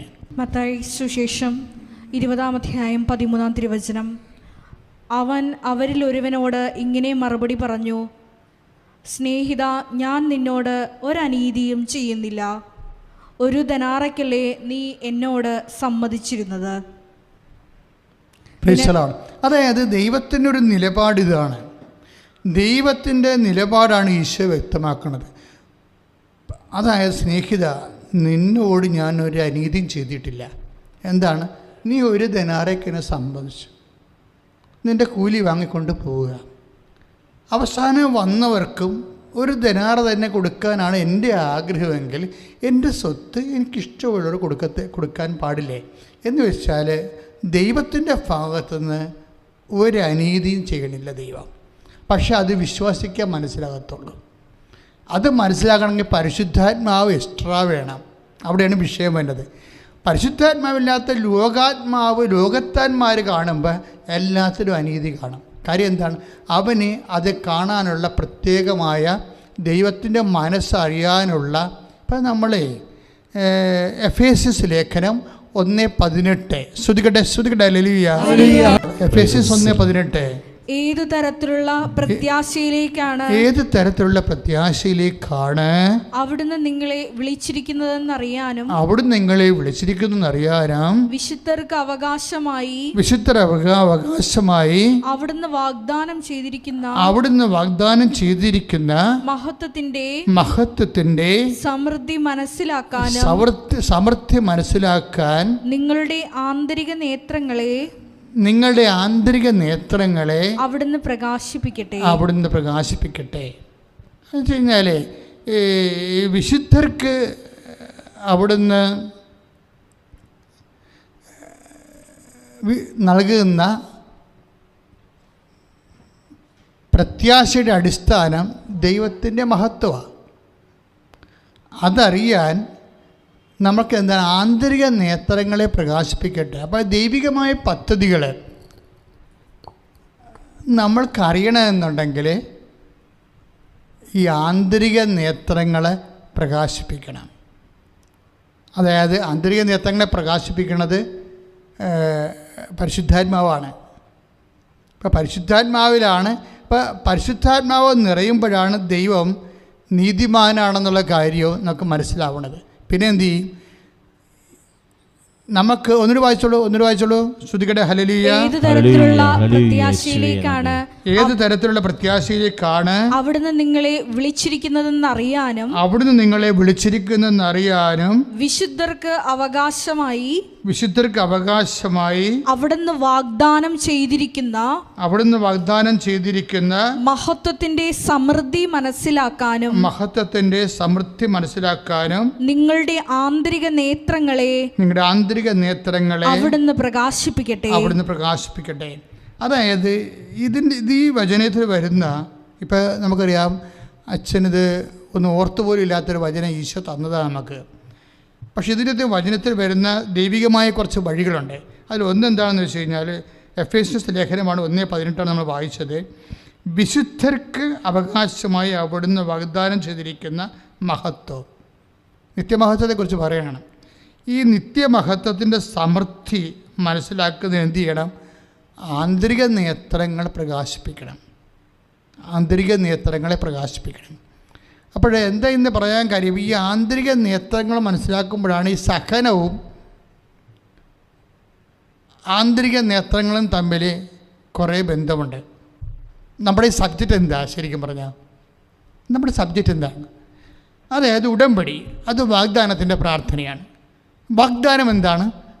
ദൈവത്തിൻ്റെ എല്ലാ ദാനങ്ങളും വാഗ്ദാനത്തിൻ്റെ രീതിയിലാണ് ബൈബിളിൽ നിക്ഷേപിച്ചിരിക്കുന്നത്. ഈ വാഗ്ദാനത്തെ നമ്മളെന്താ ചെയ്യണത്? ഉടമ്പടി വഴി പ്രാപിക്കുകയാണ് ചെയ്യണത്. അപ്പോൾ പ്രാപിക്കുമ്പോൾ എന്താ സംഭവിക്കണത്? ഈ വാഗ്ദാനം പ്രാപിക്കാൻ എന്ത് വേണം? വാഗ്ദാനം പ്രാപിക്കാൻ കുറച്ച് കഷ്ടപ്പാടുകൾ കൂടി വേണം. വിശ്വാസം വേണം. വാഗ്ദാനം പ്രാപിക്കാൻ വിശ്വാസം വേണം. പിന്നെ എന്ത് വേണം? പ്രത്യാശ വേണം, ദൈവസ്നേഹം വേണം. പക്ഷേ ഇത് മൂന്നും പോരെ, ഇച്ചിരി കഷ്ടപ്പാട് കൂടി വേണം. പിടികിട്ടിയോ? ഇത് വളരെ ശ്രദ്ധിച്ച് ഉടമ്പടിയുടെ വിദ്യാർത്ഥികളെ, ഉടമ്പടി എടുത്തിരിക്കുന്നവർ, ഉടമ്പടി പഠിക്കാനുള്ളവർ ശ്രദ്ധിക്കണം. അതായത് വാഗ്ദാന രൂപത്തിലാണ് ദൈവം എല്ലാം ബൈബിളിൽ നിക്ഷേപിച്ചിരിക്കുന്നത്. ഉടമ്പടിയിൽ നമ്മൾ ഉടമ്പടി എടുക്കുമ്പോൾ വാഗ്ദാനം പ്രാപിക്കുകയാണ് ചെയ്യണത്. കാര്യം ഉടമ്പടി എപ്പോഴും ഒരു ചൊല്ലണ പ്രാർത്ഥനയല്ല, ചെയ്യണ പ്രാർത്ഥനയാണ്. തന്നെയല്ല ഉടമ്പടി ഒരു പദ്ധതി പ്രാർത്ഥനയാണ്. അതൊരു പദ്ധതിയാണ്, ദൈവികമായ പദ്ധതി. ആ പദ്ധതി നമ്മൾ അതിൽ ഭാഗഭാക്കാകുകയാണ് ചെയ്യണത് ഉടമ്പടി വഴി. പക്ഷേ ഉടമ്പടിയിൽ എന്ത് ചെയ്യും? ഇപ്പം പരിശുദ്ധ അമ്മയെ കണ്ടപ്പോൾ എലിസബത്ത് പ്രഗ്നൻ്റ് ആയിട്ടുള്ള പരിശുദ്ധ അമ്മയാണ് എലിസബത്ത് കണ്ടത്, അല്ലേ? ഗർഭവതിയായ പരിശുദ്ധ അമ്മയാണ് എലിസബത്ത് കണ്ടത്. പക്ഷേ അമ്മയ്ക്ക് പോലും താൻ ഗർഭവതിയാണെന്ന് അറിയത്തില്ല, ഇല്ലേ? അമ്മ കടലാസൊക്കെ ഇട്ട് നോക്കിയിട്ടാണ് പോണത് എലിസബത്തിൻ്റെ വീട്ടിലേക്ക്. അല്ല, അമ്മയ്ക്ക് അറിയത്തില്ല അവർ പ്രഗ്നൻ്റ് ആണെന്നുള്ള കാര്യം. മംഗളവാർത്തയ്ക്ക് അവർ ഫിയത്ത് പറഞ്ഞു എന്ന് മാത്രമേ അറിയത്തുള്ളൂ. അപ്പൻ്റെ ഭാഗത്തുനിന്ന് എന്തൊരു നടപടിക്രമം ഉണ്ടായാലും അത് ഏറ്റെടുക്കാൻ ഏതറ്റം വരെ പോകാനും ഇതാ കർത്താവിൻ്റെ ദാസി, സെർവൻ്റെന്ന് പറഞ്ഞിട്ടാണ് അവർ ആ ഉടമ്പടി ചെയ്യണത്. ഒരു പക്ഷേ ഏറ്റവും നല്ല ഉടമ്പടി അതാണ്. അവർ സെർവൻ്റാണ് ഞാൻ എന്ന് പറഞ്ഞ് അമ്മ സമർപ്പണം ചെയ്യണതും ആ അപ്പൻ്റെ വാഗ്ദാനം, മംഗളവാർത്തയിലൂടെ നൽകുന്ന വലിയ വാഗ്ദാനമുണ്ട്. ഇത് പ്രാപിക്കാൻ വേണ്ടി ഞാനൊരു സെർവൻ്റാണെന്നാണ് അമ്മ പറഞ്ഞത്. അപ്പോൾ സെർവൻ്റ് ആകുന്നതിലൂടെയും ഉടമ്പടി പ്രാപിക്കാൻ പറ്റും. ഇത് താഴ്ന്നു വരണവരുടെ ദൈവഹിതം എങ്ങനെ സെർവൻ്റ് ആകുമ്പോൾ ചുമ്മാ സെർവൻ്റൊന്നും ആകാൻ പറ്റത്തില്ല. ചുമ്മാ സെർവൻ്റ് ആകുമ്പോൾ സ്വാഭാവികമായിട്ടും വാഗ്ദാനം, അമ്മയുടെ ഒരു മെത്തേഡ് അതാണ്. വാഗ്ദാനം പ്രാപിക്കാൻ ഞാൻ സെർവൻ്റ് ആയിക്കൊള്ളാമെന്നാണ് അമ്മ പറയണത്. ബൈബിളിലെ സെർവൻ്റ് എന്ന് പറഞ്ഞാൽ സഫറിങ് സെർവൻ്റാണ്, സഹനദാസിയാണ്. അപ്പം സഹനത്തിനൊരു കണ്ടൻ്റ് ഉണ്ട്. അപ്പൻ്റെ വാഗ്ദാനം പ്രാപിക്കാൻ, വചനത്തെ മാംസമാക്കി രക്ഷകനായ ലോകത്തേക്ക് നൽകാൻ ഞാൻ സഹനം ഏറ്റെടുത്തോളാമെന്ന് അമ്മ പറയും. അപ്പോഴങ്ങനെ പറയുന്ന സമയത്ത് വചനം മാംസമായി അമ്മ പ്രഗ്നൻ്റ് ആവും. പക്ഷെ അമ്മ എങ്ങനെയാണ് ഈ വാഗ്ദാനം പ്രാപിച്ചതിനെക്കുറിച്ച് എലിസബത്തിൻ്റെ വാക്കിൽ നിന്ന് നമുക്ക് മനസ്സിലാകണത്. അമ്മ എങ്ങനെയാണ് ഇപ്പോൾ ഉടമ്പടി എടുക്കുന്നവർ ശ്രദ്ധിക്കണം. അമ്മ എങ്ങനെയാണ് വാഗ്ദാനം പ്രാപിച്ചതെന്ന്, അമ്മ അപ്പനുമായിട്ട് ചെയ്തിട്ടുള്ള ഉടമ്പടി എങ്ങനെയാണ് അമ്മ ആ വാഗ്ദാനം പ്രാപിച്ചതെന്ന് നമുക്ക് അമ്മയുടെ വാക്കിൽ നിന്ന് കിട്ടത്തില്ല, എലിസബത്തിൻ്റെ വാക്കിൽ നിന്നാണ് കിട്ടണത്. എലിസബത്ത് പരിശുദ്ധാത്മാവിൽ നിറഞ്ഞ് പറയുന്നത് വിശുദ്ധ ലൂക്കാസ് വിശേഷം 1:45 അമ്മയ്ക്ക് എന്താണ് സംഭവിച്ചത്, അമ്മ എങ്ങനെയാണ് ഉടമ്പടി പ്രകാരം വാഗ്ദാനം പ്രാപിച്ചതെന്ന് എലിസബത്ത് പറയുന്നുണ്ട്. എന്താണ് എലിസബത്ത് പറയണത്? മേരി എന്ന് ഏറ്റു പറഞ്ഞേ, കർത്താവ് നിന്നോട് അരുളി ചെയ്ത കാര്യങ്ങൾ നിറവേറുമെന്ന് വിശ്വസിച്ച നീ ഭാഗ്യവതി. ഇതാണ് വിഷയം. അമ്മ ഈ ഉടമ്പടി പ്രകാരം എങ്ങനെയാണ് വാഗ്ദാനം പ്രാപിച്ചതെന്ന് വിശുദ്ധ ലൂക്കാസ് വിശേഷം 1:45 പറയണത്. എങ്ങനെയാണ്? എലിസബത്ത് പരിശുദ്ധാത്മാവിനാൽ നിറഞ്ഞു പറഞ്ഞു. എന്താണ് എലിസബത്ത് പറഞ്ഞത്? അഥവാ എലിസബത്തിലൂടെ പരിശുദ്ധാത്മാവ് എന്താണ് പറഞ്ഞത്? മേരി, എലിസബത്തിന് പരിശുദ്ധാത്മാവ് എന്താണ് എലിസബത്തിലൂടെ പറഞ്ഞത്? Mary, you are blessed. നീ എന്താണ്? ഭാഗ്യവതിയാണ്. എന്താണ്? ഈ ഉടമ്പടി ആണ് നമ്മളെ ഭാഗ്യമുള്ളവരാക്കണത്. അതാണ് പരിശുദ്ധാത്മാവ് പറയണത്. ഒരു വ്യക്തിയെ ഭാഗ്യമുള്ളതാക്കണത് ഉടമ്പടിയാണ്. എന്താണ്? നീ ഭാഗ്യവതിയാണ്. കാര്യം എന്താണ്? ദൈവം നിന്നോട് പറഞ്ഞ വാഗ്ദാനം, നീ ഒരു ഗർഭം ധരിച്ച് ഒരു പുത്രനെ പ്രസവിക്കുമെന്നുള്ള വാഗ്ദാനം നീ എന്ത് ചെയ്ത്? അത് നിറവേറിയെന്നല്ല, നിറവേറും. ഭാവിയാണ്, പ്രത്യാശയാണ്. അപ്പോൾ ഉടമ്പടിയിൽ അമ്മയ്ക്കുണ്ടായിരുന്നത് എന്താണ്? പ്രത്യാശ. അമ്മയ്ക്കുണ്ടായിരുന്നത് എന്താണ്? പ്രത്യാശ എന്താണ് എന്ന് പറഞ്ഞാൽ ഉടമ്പടി പ്രകാരം അപ്പൻ്റെ വാഗ്ദാനം നിൻ്റെ ജീവിതത്തിൽ നിറവേറുമെന്ന് നീ വിശ്വസിച്ചു. അതാണ് സംഭവം. അപ്പോൾ 2 കാര്യങ്ങൾ അവിടെ ഉണ്ട്. എന്തൊക്കെ ഉണ്ട്? ഒന്ന്, പരിശുദ്ധ അമ്മയുടെ വിശ്വാസം. ഉടമ്പടി ഒരു ഉടമ്പടി പാലിക്കാൻ, ഉടമ്പടി നിറവേറാൻ നമുക്ക് ആവശ്യമായത് എന്താണ്? ഒന്ന് വിശ്വാസം, രണ്ടാമത്തേത് എന്താണ്? പ്രത്യാശ. രണ്ടാമത്തേത് എന്താണ്? പ്രത്യാശയാണ് വരണത്. അപ്പോൾ നമ്മളൊന്ന് ശ്രദ്ധിക്കണം. ആ ഉടമ്പടി എടുത്ത ഓരോ ആൾക്കാർക്ക് എന്താ വേണ്ടത്? ഒന്ന് പ്രത്യാശ, രണ്ടാമത്തേത് എന്താണ്? വിശ്വാസം. അതായത് ഇപ്പോൾ റേച്ചലിൻ്റെ അമ്മയ്ക്ക് അവരുടെ മുടി തിരിച്ചു വരുമെന്നുള്ളത് വിശ്വാസമാണ്, അല്ലേ? അപ്പോൾ വിശ്വാസത്താണ് അവർ ഒന്നാമത്തെ. അത് എന്താ വിശ്വാസമാണെന്ന് പറയാൻ കാര്യം, അവർ ഒന്നാമത് ഉടമ്പടിയിൽ അത് എഴുതിയത് കൊണ്ടാണ്. അവർ ആറാമതാണ് എഴുതിയെങ്കിൽ ഒക്കട്ടെന്നായി പോയേരാം. പല ആൾക്കാരുടെ ഉടമ്പടി ഉടക്കി കിടക്കേണ്ട കാര്യം ഈ ഒക്കട്ടെന്ന് പറഞ്ഞുകൊണ്ട് ദൈവത്തിൻ്റെ ശക്തിയിൽ അവിശ്വസിച്ചുകൊണ്ട് അവസാനത്തെ കാര്യം എഴുതിയതാണ് പണിയായി പോയിരിക്കുന്നത്. അതുകൊണ്ട് അവരെല്ലാം തിരിച്ചു വന്ന് ഉടമ്പടി പുതുക്കിയിട്ട് ഒരിക്കലും നടക്കാത്ത കാര്യം, എന്നാൽ നടന്നേ മുന്നോട്ട് പോകാൻ പറ്റാത്തുള്ള കാര്യം ആദ്യം എഴുതിയിട്ട് ദൈവത്തെ വിശ്വാസത്തിലെടുക്കണം. ശ്രുതികടേ. പരിശുദ്ധ അമ്മയ്ക്ക് രണ്ട് കാര്യങ്ങളാണ് ദൈവത്തിൻ്റെ വാഗ്ദാനത്തോട്, അതാണ് നിയോഗമെന്ന് പറയുന്നത്, ഇല്ലേ? ഉടമ്പടിയുടെ നിയോഗം എന്താണ്? നീ ഗർഭം ധരിച്ച് ഒരു പുത്രനെ പ്രസവിക്കാം. അതാണ് നിയോഗം. ഉടമ്പടിയുടെ നിയോഗം. ആ നിയോഗത്തിന് ദൈവം ആവശ്യപ്പെടുന്നത് നിബന്ധന മറിയത്തിൻ്റെ പ്രത്യാശയാണെന്നുള്ളത് ദൈവം മാതാവിനോട് പറഞ്ഞിട്ടില്ല, പക്ഷെ പരിശുദ്ധാത്മാവ് പറഞ്ഞു. അവിടെയാണ് വിഷയം വന്നത്. ഉടമ്പടിക്ക് പരിശുദ്ധാത്മാവിന് ആവശ്യമാണ് നമുക്ക്, അല്ലാതെ ആലപ്പുഴ വരാൻ വണ്ടിക്കാശുണ്ടായാൽ മാത്രം വർക്കൗട്ട് ചെയ്യത്തില്ല. അതായത് മാതാവിൻ്റെ പ്രത്യുത്തരം എന്താണ്? എലിസബത്ത് പറയണത്, മേരി, കർത്താവ് നിന്നോട് അരുളി ചെയ്ത കാര്യങ്ങൾ നിറവേറുമെന്ന് നീ വിശ്വസിച്ചു. രണ്ടാമത്തെ എന്താണ്? നിറവേറുമെന്നാണ് വിശ്വസിച്ചത്. ഭാവി നടക്കാൻ പോണ കാര്യമാണ്. അതിനകത്ത് പ്രത്യാശയുണ്ട്. ഒരേ സമയം ഉടമ്പടിക്ക് നമുക്ക് വരുന്നിരിക്കുന്ന നിബന്ധന വിശ്വാസവും പ്രത്യാശയുമാണ്. ഈ വിശ്വാസവും പ്രത്യാശയും എന്ന് പറയുമ്പോൾ ഇപ്പം എന്താണ് ചെയ്യണത്? ഇപ്പോൾ അവരുടെ പേരെന്നാ നമ്മൾ കണ്ടത്, ഷെർലി, അല്ലേ? ഷെർലി പട്ടിയൂർക്കാവിലെ എന്താ ചെയ്യണം? അവർ ഈ മകൻ രണ്ടാം ഇൻ്റർവ്യൂവിന് പോകുമ്പോൾ ഉടമ്പടി ചെയ്തതിന് ശേഷം ഉടമ്പടി കാശ് രൂപ അവർ പോക്കറ്റിലിട്ട് കൊടുക്കും. എന്നിട്ടെന്താ പറയണത്? മകനെ, നീ രണ്ടാമത്തെ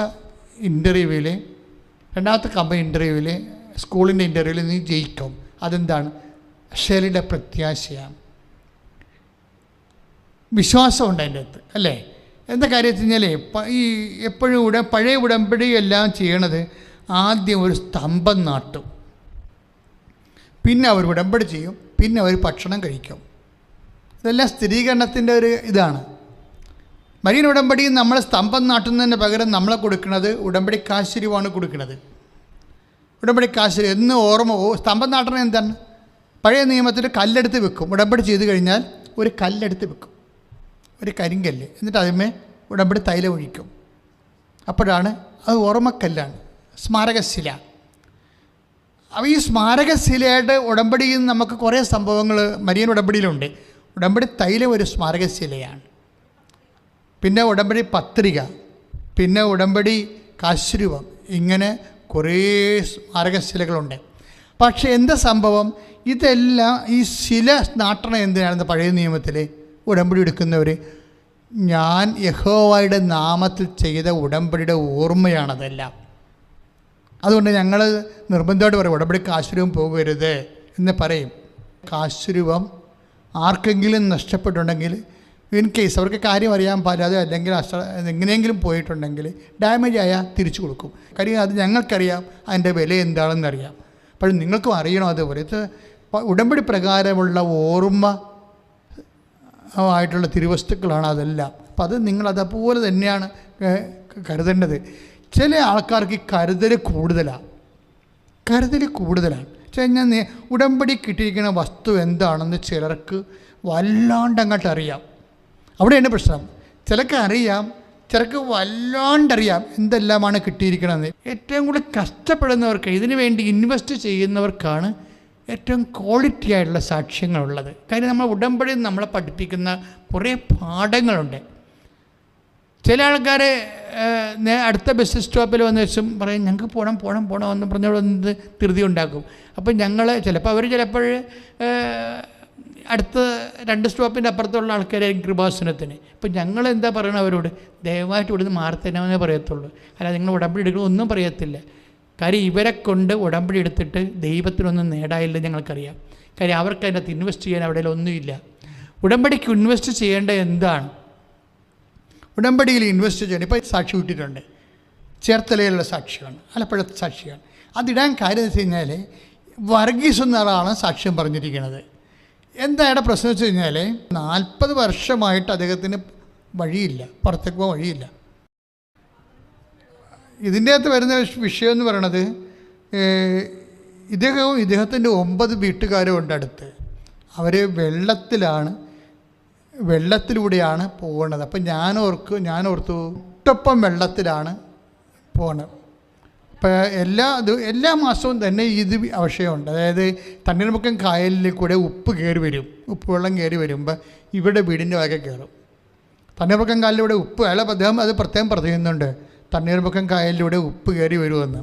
ഉപ്പുവെള്ളം കയറി വരുമ്പോൾ അത് കായലും പൊങ്ങിയിട്ട് ഇവരുടെ വീട്ടുവഴികളിലൂടെയാണ് ഈ ഉപ്പ് വെള്ളം കയറുമ്പോൾ മുട്ടപ്പം വെള്ളം എന്നാണ് പറയണത്. എന്നിട്ട് എങ്ങനെ 12 മാസവും വെള്ളം, അല്ലാതെ വർഷകാലത്ത് മാത്രമല്ല, വർഷകാലത്തും വേനൽക്കാലത്തും വെള്ളം, 12 മാസവും വെള്ളം, 40 വർഷമായിട്ട് വഴിയില്ല. ഇത് ക്യാപിറ്റൽ പ്രശ്നമാണിത്. എന്നിട്ട് ഈ വർഗീസ് ഒന്ന് ഉടമ്പടി ചെയ്യും, അമ്മ എനിക്ക് വഴിയില്ല, ഞാൻ മുട്ടപ്പം നീന്തിയാണ് 12 മാസവും ജീവിക്കണത്, എനിക്കൊരു സമാധാനം ഉണ്ടാക്കി തന്നെ. കാര്യം എന്താ വെച്ച് കഴിഞ്ഞാൽ ആ വഴിയിൽ അവർക്കുള്ള വഴിയുടെ അവിടെ കേസിൽ കിടക്കണതാണ് സംഭവം. കേസിൽ കിടക്കണ കാരണമാണ് അവർക്ക് വഴി കിട്ടാത്തതിൻ്റെ പ്രധാനപ്പെട്ട കാര്യം. അപ്പം കേസ് മാറാൻ വേണ്ടിയാണ് പ്രാർത്ഥിക്കുന്നത്. പക്ഷേ ഈ വർഗീസിൻ്റെയൊക്കെ കുറേ പേയ്മെൻറ്റ് അമ്മ ചോദിക്കുന്നുണ്ട്. എന്ന് വെച്ചാൽ മകനെ ഇത് ചെയ്തു തരാം, ആദ്യം നീ വിശ്വാസം പ്രഖ്യാപിക്കാൻ പറയും. അപ്പോൾ വർഗീസ് എന്താ ചെയ്യണമെന്ന് വെച്ച് കഴിഞ്ഞാൽ വിശ്വാസം പ്രഖ്യാപിക്കണം. ഉടമ്പടിയുടെ ഒരു സംഭവമാണല്ല, വിശ്വാസം പ്രഖ്യാപിക്കണം, പ്രത്യാശയോടുകൂടി വിശ്വാസം പ്രഖ്യാപിക്കണം. അതാണ് ലൂക്ക 1:45. വർഗീസ് എന്താ ചെയ്യണമെന്ന് വെച്ച് കഴിഞ്ഞാൽ ഉടമ്പടി ഉപ്പ് കൊണ്ടുപോയിട്ട് ഈ മുട്ടപ്പം വെള്ളത്തിൽ വിതറും. നിങ്ങളാ സാക്ഷ്യം ഒന്ന് കേൾക്കണം, എങ്ങനെയാണ് വിശ്വാസം പ്രഖ്യാപിക്കണമെന്ന്. ഉടമ്പടി ഉപ്പ് കൊണ്ടുപോയതിന് ശേഷം മുട്ടപ്പം വെള്ളത്തിൽ നിൽക്കുന്ന ഇല്ലാത്ത വഴിയിൽ, വെള്ളം കെട്ടി നിൽക്കുന്ന വഴിയിൽ, കിട്ടാത്ത വഴിയിൽ, കേസായ വഴിയിൽ കൊണ്ടുപോയി ഈ ഉപ്പ് വിതറും. എന്താണ്? എൻ്റെ അമ്മ ഈ വഴി എനിക്ക് തരും എന്ന് പറഞ്ഞാണ് വിശ്വസിക്കണത്. വിശ്വസിച്ചവരാണ്. അത് വിശ്വസിച്ചത് മാത്രം കാര്യമില്ല, അത് പ്രഖ്യാപിക്കണം. വിശ്വാസം എപ്പോഴും ചെയ്യേണ്ടത് എന്താണ്? പ്രഖ്യാപിക്കണം. ഇപ്പോൾ ഉടമ്പടി തൈലം തേക്കണത് എന്താണ്? അത് പ്രഖ്യാപനമാണ്. വിശ്വാസം എപ്പോഴും പ്രഖ്യാപിക്കാനുള്ളതാണ്. അവരുടെ കയ്യിൽ അവിടെ ആ വെള്ളത്തിലിടാൻ പറ്റിയ സാധനം വർഗീസ് നോക്കിയിട്ട് ഉടമ്പടി ഉപ്പാണ്. ഉടമ്പടി കൊണ്ട് ഉപ്പ് കൊണ്ട് വിശ്വാസ പ്രമാണം ചെയ്തിട്ട് കർത്താവ് ഈ വഴി തരാൻ വേണ്ടി ആ വഴിയിൽ വെള്ളത്തിലിട്ടിട്ട് 1 കൊല്ലമാകും. 1 കൊല്ലമാകുമ്പോൾ വർഗീസ് അമ്മയെടുത്ത് വരും. അമ്മയെടുത്ത് വന്ന് വെച്ചാൽ അമ്മയോട് പറയാം, അമ്മേ 1 കൊല്ലമായി ഉടമ്പടി ചെയ്തിട്ട് ഇതുവരെക്കും വഴി കിട്ടിയില്ല. അത് ആ അമ്മയോട് പറയുന്ന ഒരു രീതിയുണ്ട്. അതായത് ഒരു സ്നേഹം അതിൻ്റെ അകത്തുണ്ട്. ഇതാണ് വിഷയം. കാര്യം വിശ്വാസവും പ്രത്യാശയും മാത്രം പോരാ, ഒരു സ്നേഹത്തിൻ്റെ കണ്ടൻറ്റ് വേണ്ട അതിൻ്റെ അകത്ത്. കാര്യം ഉടമ്പടി സാങ്കേതികമായിട്ട് സംഭവിക്കുന്ന ഒരു കെമിക്കൽ ഫോർമുല അല്ല. ദൈവത്തിൻ്റെ ഇടപെടൽ ഉറപ്പ് വരുത്തണമെങ്കിൽ നമ്മുടെ ഭാഗത്തുനിന്ന് ദൈവസ്നേഹം ഉണ്ടാകണം.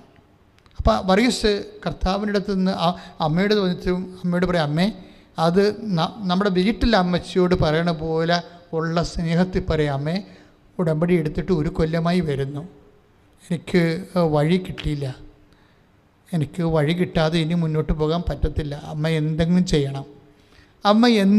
ചെയ്യണമെന്നാണ് പറയുന്നത്. അതാണ് സംഭവം. അപ്പോഴെന്ന് വെച്ച് കഴിഞ്ഞാൽ അമ്മ എന്തെങ്കിലും ചെയ്യണമെന്ന് നമ്മൾ മനുഷ്യന്മാരോട് പറയണ പോലെയുള്ള സ്നേഹത്തിൽ ഈ മനുഷ്യൻ പറയും. അത് അമ്മയുടെ ചങ്കിരിക്കുള്ളൂ ആ സംഭവം. ദൈവത്തിനോട് പ്രാർത്ഥിക്കണമല്ല പ്രശ്നം, ദൈവത്തിൻ്റെ ചങ്കിലി കൊള്ളണം. അതിന് അവിടെ പിന്നെ എന്താ സംഭവിക്കണമെന്ന് വെച്ച് കഴിഞ്ഞാൽ ഈ മനുഷ്യൻ ചിന്തിക്കാത്ത രീതിയിൽ 3 മീറ്റർ വീതിയിൽ വേറെ ഒരു വഴി ഈ മനുഷ്യന് വേറെ പറമ്പിൽ നിന്ന് വെട്ടി ഈ മനുഷ്യൻ്റെ വീട്ടിലോട്ട് കൊണ്ടുവരും അമ്മ. അത് സംഭവം ഭയങ്കരമാണ്.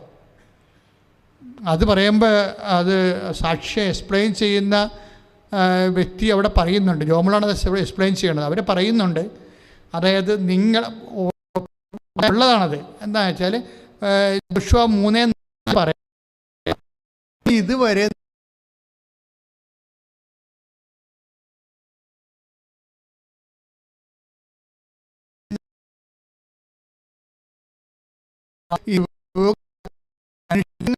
ആവശ്യമാണ് എൻ്റെ സ്വർഗസ്ഥനായ പിതാവ് അറിയുന്നെന്ന് പറഞ്ഞില്ലേ?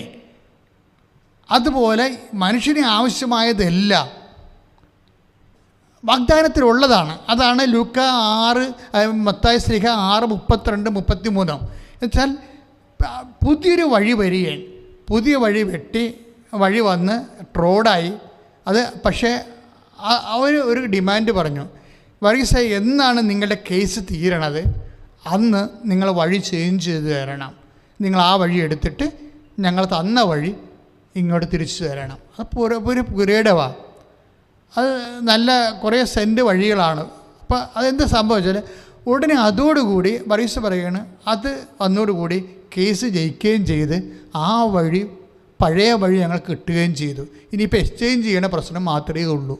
ഇത് പെട്ടെന്നാണ് ഈ സംഭവം. ഈ വർഗീസിന് ഈ ഉടമ്പടിയിൽ 1 കൊല്ലമായിട്ട് വർക്ക് ചെയ്യണില്ല. ഈ 1 കൊല്ലമുള്ള ഈ മനുഷ്യൻ ഉടമ്പടി എടുത്ത് മുട്ടപ്പം വെള്ളത്തിൽ നീന്തി പോകുമ്പോൾ അവസാനം ആ വിശ്വാസമുണ്ട്, പ്രത്യാശയുണ്ട്. പക്ഷേ എന്ത് ചെയ്ത് ആ ഒരു 3ാമത്തെ ഘടകമുണ്ട്, സ്നേഹം, ദൈവസ്നേഹം എന്ന് പറയും. ആ സ്നേഹത്തിലൂടെ വന്ന് അമ്മയോട് പറയണം, അമ്മേ ഉടമ്പടി എടുത്തിട്ട് 1 കൊല്ലമായി, ഇപ്പോഴും ഞാൻ മുട്ടപ്പം വെള്ളത്തിൽ നീന്തുകയാണ്. അമ്മ എന്തെങ്കിലും ഒരു മരകൃതി ചെയ്യണം, ചെയ്തേ പറ്റത്തുള്ളൂ, അല്ലെങ്കിൽ ജീവിക്കാൻ പറ്റത്തില്ല. ഇതാണ് പ്രാർത്ഥന എന്ന് പറയണത്. പ്രാർത്ഥന വാരിക്കെട്ടി പറയണതല്ല. നമ്മൾ അനുഭവിക്കുന്ന പ്രശ്നങ്ങൾ എന്താണ് അത് ദൈവത്തോട് അതേ സ്നേഹത്തോടെ പറയാൻ കഴിയണം. അപ്പോൾ ഇതിൻ്റെ ഈ ഉടമ്പടിയിലെല്ലാം ഇപ്പോൾ എന്തെല്ലാം കാര്യങ്ങൾ പറഞ്ഞു എൻ്റെ മക്കളോട്. ഉടമ്പടി വാഗ്ദാനമാണ്, വാഗ്ദാനം പ്രാപിക്കുന്ന പ്രാർത്ഥനയാണ്. പ്രാപിക്കാൻ വേണ്ടി ഒരു വ്യക്തിക്ക് വേണ്ടത് എന്തൊക്കെയാണ്? വിശ്വാസം വേണം, പിന്നെന്താണ്? പ്രത്യാശ വേണം, പിന്നെ വേണമെന്നല്ല, ഇതൊക്കെ പ്രഖ്യാപിക്കണം നമ്മൾ. അവരിപ്പോൾ എന്താണ് അവർ ചെയ്തത്? ഷേളി എന്താ ചെയ്തത്? അലൻ രാജിൻ്റെ പോക്കറ്റ്, സ്വന്തം മകൻ്റെ പോക്കറ്റിലേക്ക് മാതാവിൻ്റെ മുഖം നെഞ്ചോട് ചേർത്ത് ഹൃദയത്തിലേക്ക് തിരിച്ചു വെച്ചു. എന്താണ്? അതിൽ വിശ്വാസമുണ്ട്, അതിൽ ആക്ഷൻ, വെരി ആക്ഷൻ. കാരണം ഈ നമുക്ക് വിശ്വാസമുണ്ട്, പ്രത്യാശയുണ്ട്, ദൈവസ്നേഹം കൊണ്ട് പറഞ്ഞു ഉള്ളിൽ നടന്നുകൊണ്ടൊരു കാര്യമില്ല. ഇതെല്ലാ സാധനവും പ്രഖ്യാപിക്കേണ്ടതാണ്. പ്രഖ്യാപിക്കണം. പ്രഖ്യാപിച്ച് കഴിയുമ്പോഴാണ് വിശ്വാസം പ്രത്യാശ ഏറ്റുപറയുകയാണ് ചെയ്യണത്. പ്രത്യാശ ഏറ്റുപറയുകയാണ് ചെയ്യണത്. വിശ്വാസം പ്രഖ്യാപിക്കും, സ്നേഹം പ്രകടിപ്പിക്കും. ഇങ്ങനെ 3 പ്രോസസ്സിലാണ് ഇത് വർക്ക് ചെയ്യണത്. വിശ്വാസം പ്രഖ്യാപിക്കും. ഇപ്പോൾ ഉപ്പ് കൊണ്ട് ആ വെള്ളത്തിലിടുമ്പോൾ വിശ്വാസം പ്രഖ്യാപിക്കണം. പക്ഷേ എന്താ ചെയ്യണമെന്ന് വെച്ചാൽ അതിൻ്റെ തന്നെ ഒരു പ്രത്യാശ ഏറ്റുപറയുന്ന ഒരു വിഷയമുണ്ട്. ഒരു പ്രത്യാശ ഏറ്റുപറയും. പിന്നെ എന്താണ്? വന്ന് പ്രാർത്ഥിക്കുമ്പോൾ സ്നേഹത്തോടെ പ്രാർത്ഥിക്കും. അപ്പം അത് തന്നെയാണ് ഷേളി ചെയ്തത്. മകൻ്റെ നെഞ്ചിൽ കാശുരൂപം അവൻ്റെ പോക്കറ്റിലിട്ട് മാതാവിൻ്റെ മുഖം അവൻ്റെ നെഞ്ചിനോട് ചേർത്ത് വെക്കുമ്പോൾ ആ ഒരു ബന്ധമുണ്ട്. ഈശോ പറഞ്ഞ ഒരു ബന്ധമാണത്. ഈശോ എന്താ പറഞ്ഞത്? നിങ്ങൾ എൻ്റെ വചനം നിങ്ങൾ നിലനിൽക്കണം. അപ്പോൾ എന്നാ സംഭവിക്കണത്? നിങ്ങൾക്കിഷ്ടമുള്ളത് ചോദിക്കുക. അത് നിലനിൽക്കണേ എങ്ങനെയാണ്? സ്നേഹത്തിലാണ് ഇത് സംഭവം നിലനിൽക്കുന്നത്. വചനം.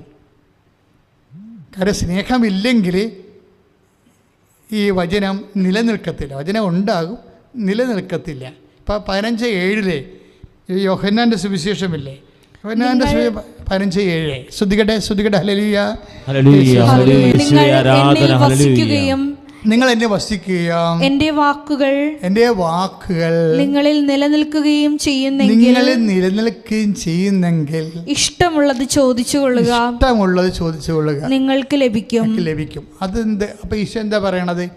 നമുക്കിഷ്ടമുള്ളത് ചോദിക്കാം. അതായത് ഇന്ന കാര്യങ്ങളെന്നല്ല, അതായത് അത് നമുക്ക് എന്താണ് അവിടെ ഒരു വിഷയം വന്നിരിക്കുന്നത്. അതായത് വേറെ ഒരു സാക്ഷ്യം, ഷൈനി ബെന്നി യുടെ സാക്ഷ്യം തൊടുപുഴ, ഷൈനി ബെന്നിയുടെ സാക്ഷി ആഴ്ചയിലുള്ളതായിരുന്നു. അത് സാക്ഷ്യം ഇതാണ്, അവർ ഉടമ്പടി ധ്യാനം യൂട്യൂബിൽ കൂടിക്കൊണ്ടിരിക്കുകയാണ്. അപ്പോൾ യൂട്യൂബിൽ ഉടമ്പടി ധ്യാനം കൂടിക്കൊണ്ടിരിക്കുകയാണ്. അവർ ഉടമ്പടി എടുത്തു കഴിഞ്ഞിട്ട് അവർ ആ വചനത്തിൽ നിലനിൽക്കുക. അവർ പറയുന്നത് 10 കൊല്ലമായിട്ട് ഞങ്ങളുടെ കുടുംബത്തിൽ കുടുംബ പ്രാർത്ഥന എന്ന് പറഞ്ഞ സംഭവമില്ല. 10 കൊല്ലമേ. ഞാൻ ഞെട്ടിപ്പോയി.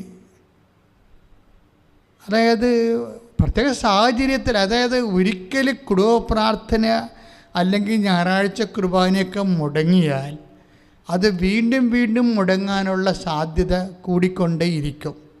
അതെന്താ കാരണം? അതെന്താ കാര്യം? ഹാർട്ട് അറ്റാക്ക് വരുന്നവർക്ക് ഇടയ്ക്കൊക്കെ പിന്നെയും വരാൻ സാധ്യതയുണ്ട്. ഇതുപോലെ തന്നെ എന്തെങ്കിലും രോഗത്ത് നമ്മൾ ചെന്ന് പെട്ടാൽ, പ്രഷർ വേരിയേഷനിൽ വന്നു കഴിഞ്ഞാൽ അത് കറക്റ്റ് ചെയ്ത് നിന്നില്ലെങ്കിൽ അതിൻ്റേതായിട്ടുള്ള ബുദ്ധിമുട്ടുണ്ടാവും. ഇതുപോലെ കുടുംബ പ്രാർത്ഥന പോയാൽ ആ കുടുംബത്തിൻ്റെ ആത്മീയ പ്രഷർ വേരിയേഷൻ വന്നു. പിന്നെ എന്താണ്, നമ്മൾ എത്രയും എമർജൻസി ആയിട്ട് നമ്മളത് നോർമലാക്കണം. അല്ലാതെ എപ്പോഴെങ്കിലും കുടുംബ പ്രാർത്ഥന ചെല്ലാഞ്ഞിട്ട് പിന്നെ എല്ലാ ലോകത്തുള്ള ആൾക്കാരെല്ലാം കുടുംബ പ്രാർത്ഥന ചൊല്ലിയിട്ടാണ് ജീവിക്കണത് എന്ന് പറഞ്ഞാൽ നിൻ്റെ കാര്യത്തിൽ അപ്പോൾ തീരുമാനമാകും. കാര്യം അതിൻ്റെ അകത്ത് വെച്ചാൽ ഞാൻ പണ്ടേ നിങ്ങൾ പറഞ്ഞിട്ടുണ്ട്, ചതഞ്ഞു പോയി ഞാങ്കണ ഒരിക്കലും കുടിക്കാൻ നിൽക്കരുതെന്ന്. അത് കർത്താവ് പറഞ്ഞതാണ്. ശരിക്കും പറഞ്ഞാൽ മനുഷ്യൻ്റെ ഉള്ളിൽ ഉടനെ നെഗറ്റീവാണ് കയറി വരണത്. കാര്യം ആത്മീയമായിട്ട് ജീവിക്കാൻ വലിയ പാടാണ്. അതിന് വില കൊടുക്കണം. എന്താ കാര്യം വെച്ചാൽ നമ്മൾ വിലക്ക് വാങ്ങിയ ആൾക്കാരായത് കാരണം തന്നെ ദൈവത്തിന് മുതൽ മുടക്കുണ്ട്.